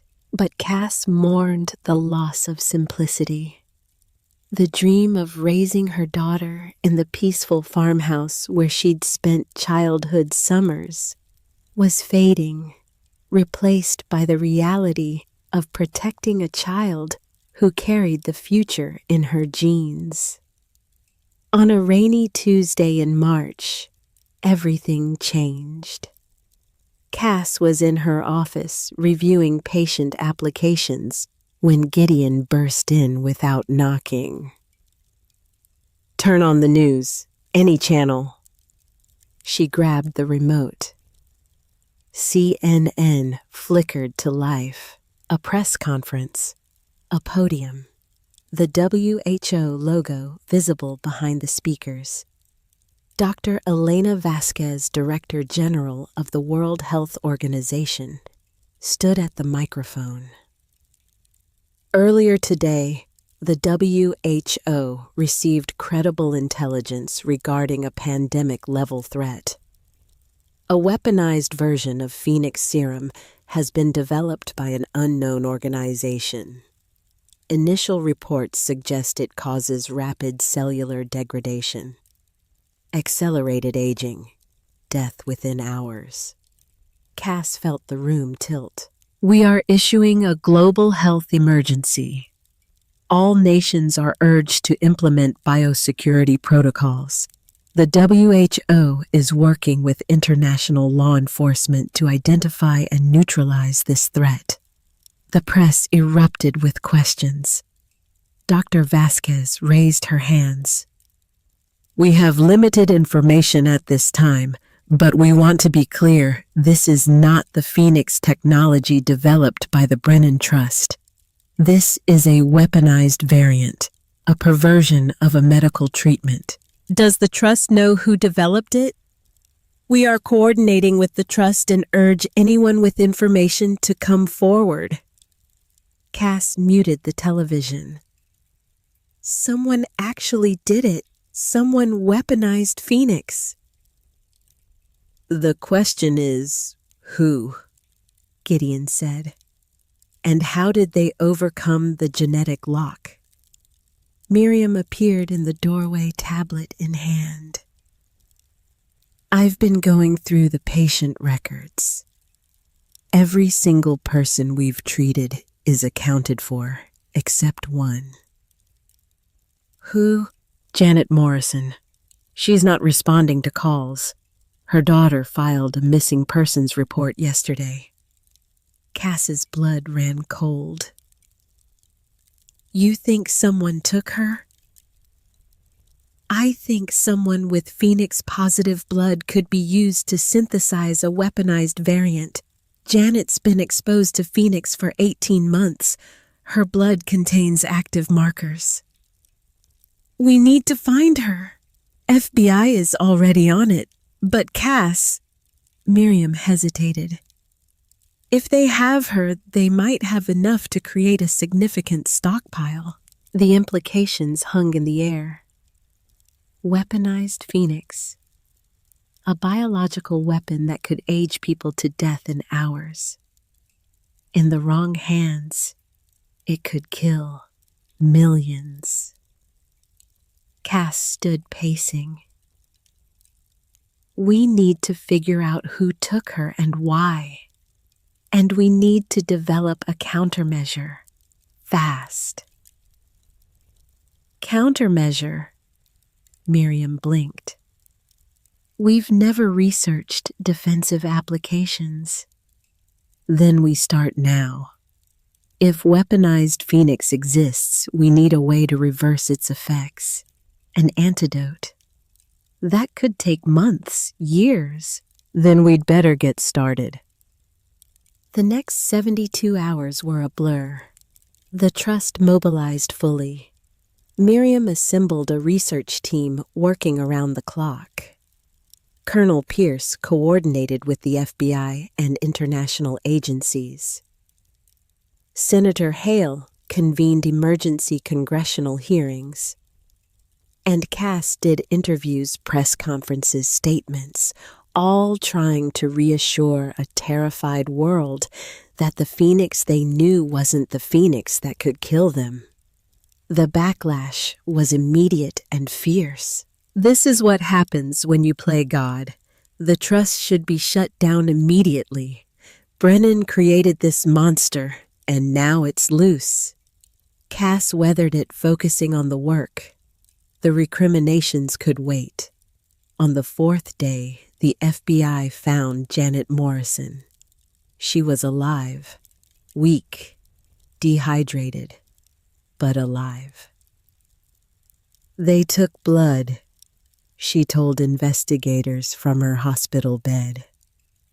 Lots of it, for 4 days.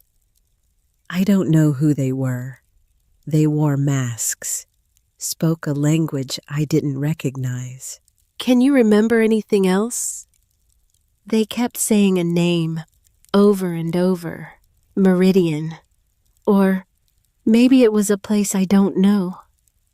The FBI traced the word. Meridian Corporation.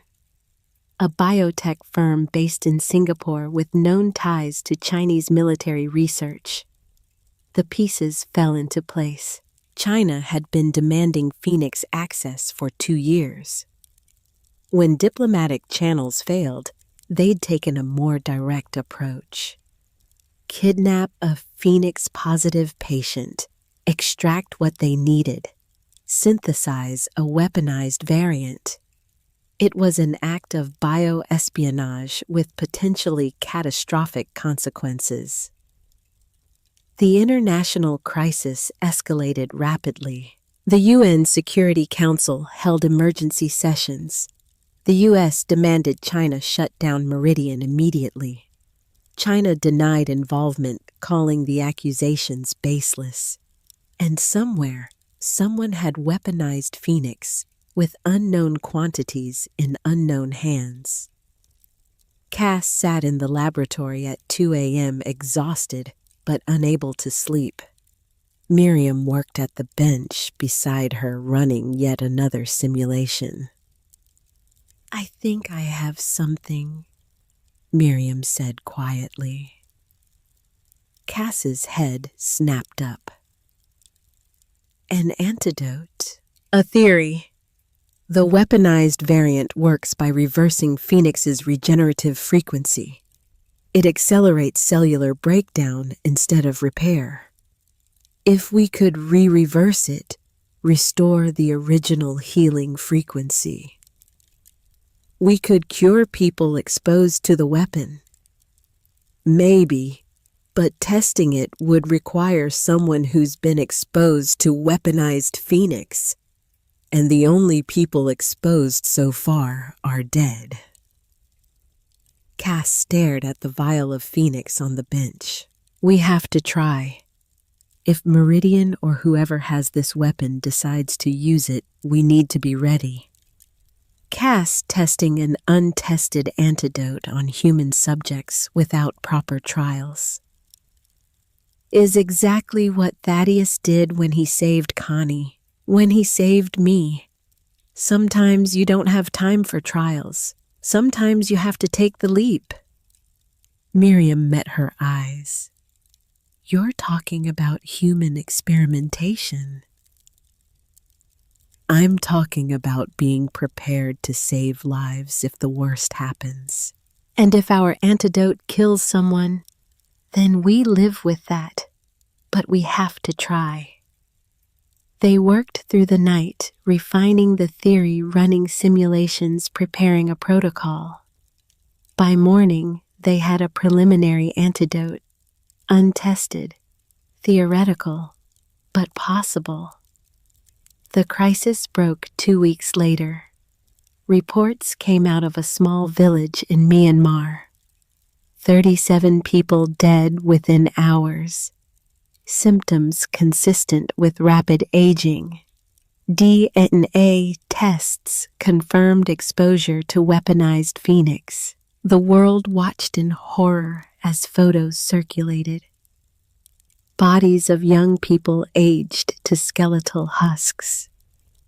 Children with white hair and wrinkled skin. A nightmare made real.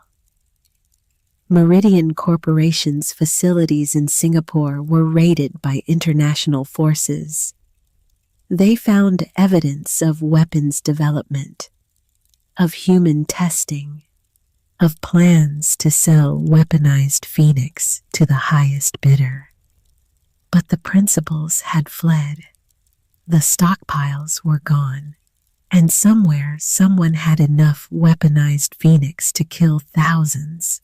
The trust mobilized their antidote protocol. A team flew to Myanmar with the experimental treatment. They had consent from the village elders, desperate to save anyone they could. 6 survivors remained exposed, but not yet dead. The antidote was administered.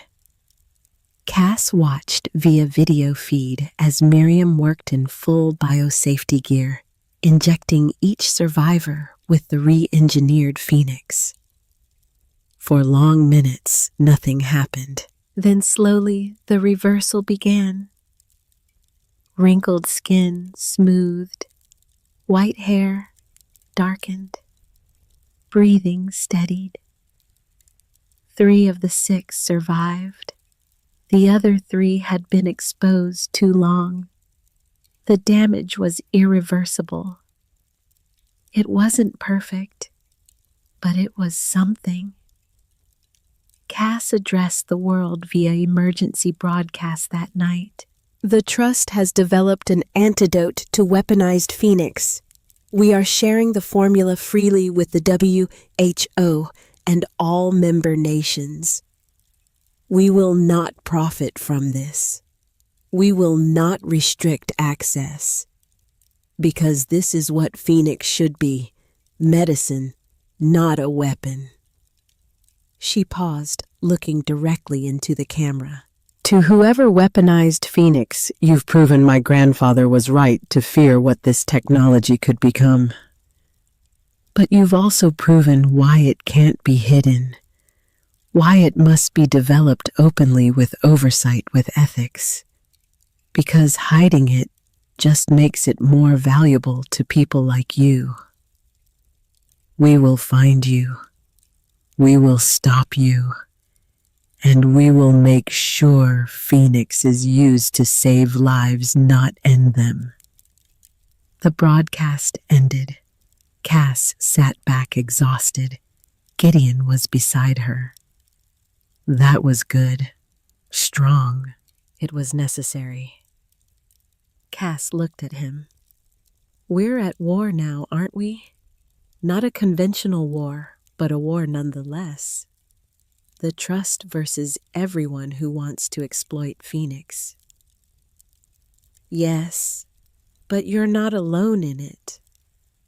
The door opened. Connie entered carrying Thea. Someone wanted her mama. Cass took her daughter, holding her close. Thea, oblivious to the crisis swirling around her, giggled and grabbed at Cass's hair. She'll grow up in this world, Cass said quietly. A world where Phoenix exists, where it can save lives or end them, where she'll always be valuable to the wrong people. Then we teach her to be strong, Connie said. Like her mother, like her great-grandfather, we teach her to fight. Cass kissed Thea's forehead, feeling the warmth of her daughter's skin, the steady beat of her heart. We teach her to choose mercy over revenge, transparency over secrets, help over harm. She looked up at the people around her. Gideon, Connie, Miriam arriving from the laboratory, Colonel Pierce entering from his security rounds, her family, chosen and forged through crisis. And we teach her she's not alone, that there are people who will fight beside her, always.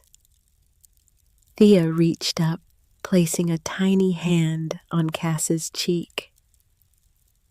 Mama, her first word. Cass felt tears sting her eyes, overwhelmed by love and fear and determination. That's right, baby. Mama's here, and I'm not going anywhere. Outside, the world grappled with the reality of weaponized Phoenix.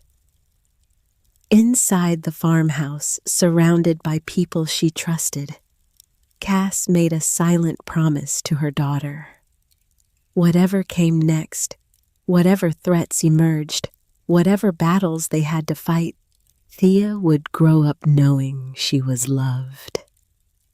Knowing she had a family who would move mountains to protect her. Knowing that the gift she carried in her blood was exactly that, a gift. Not a curse, not a weapon, not a commodity, a gift. And together, they would make sure the world saw it that way too. The sunrise painted the farmhouse gold, and in Cass's arms, Thea opened her eyes to a world full of impossible possibility. The last protocol had been activated, and the future had just begun.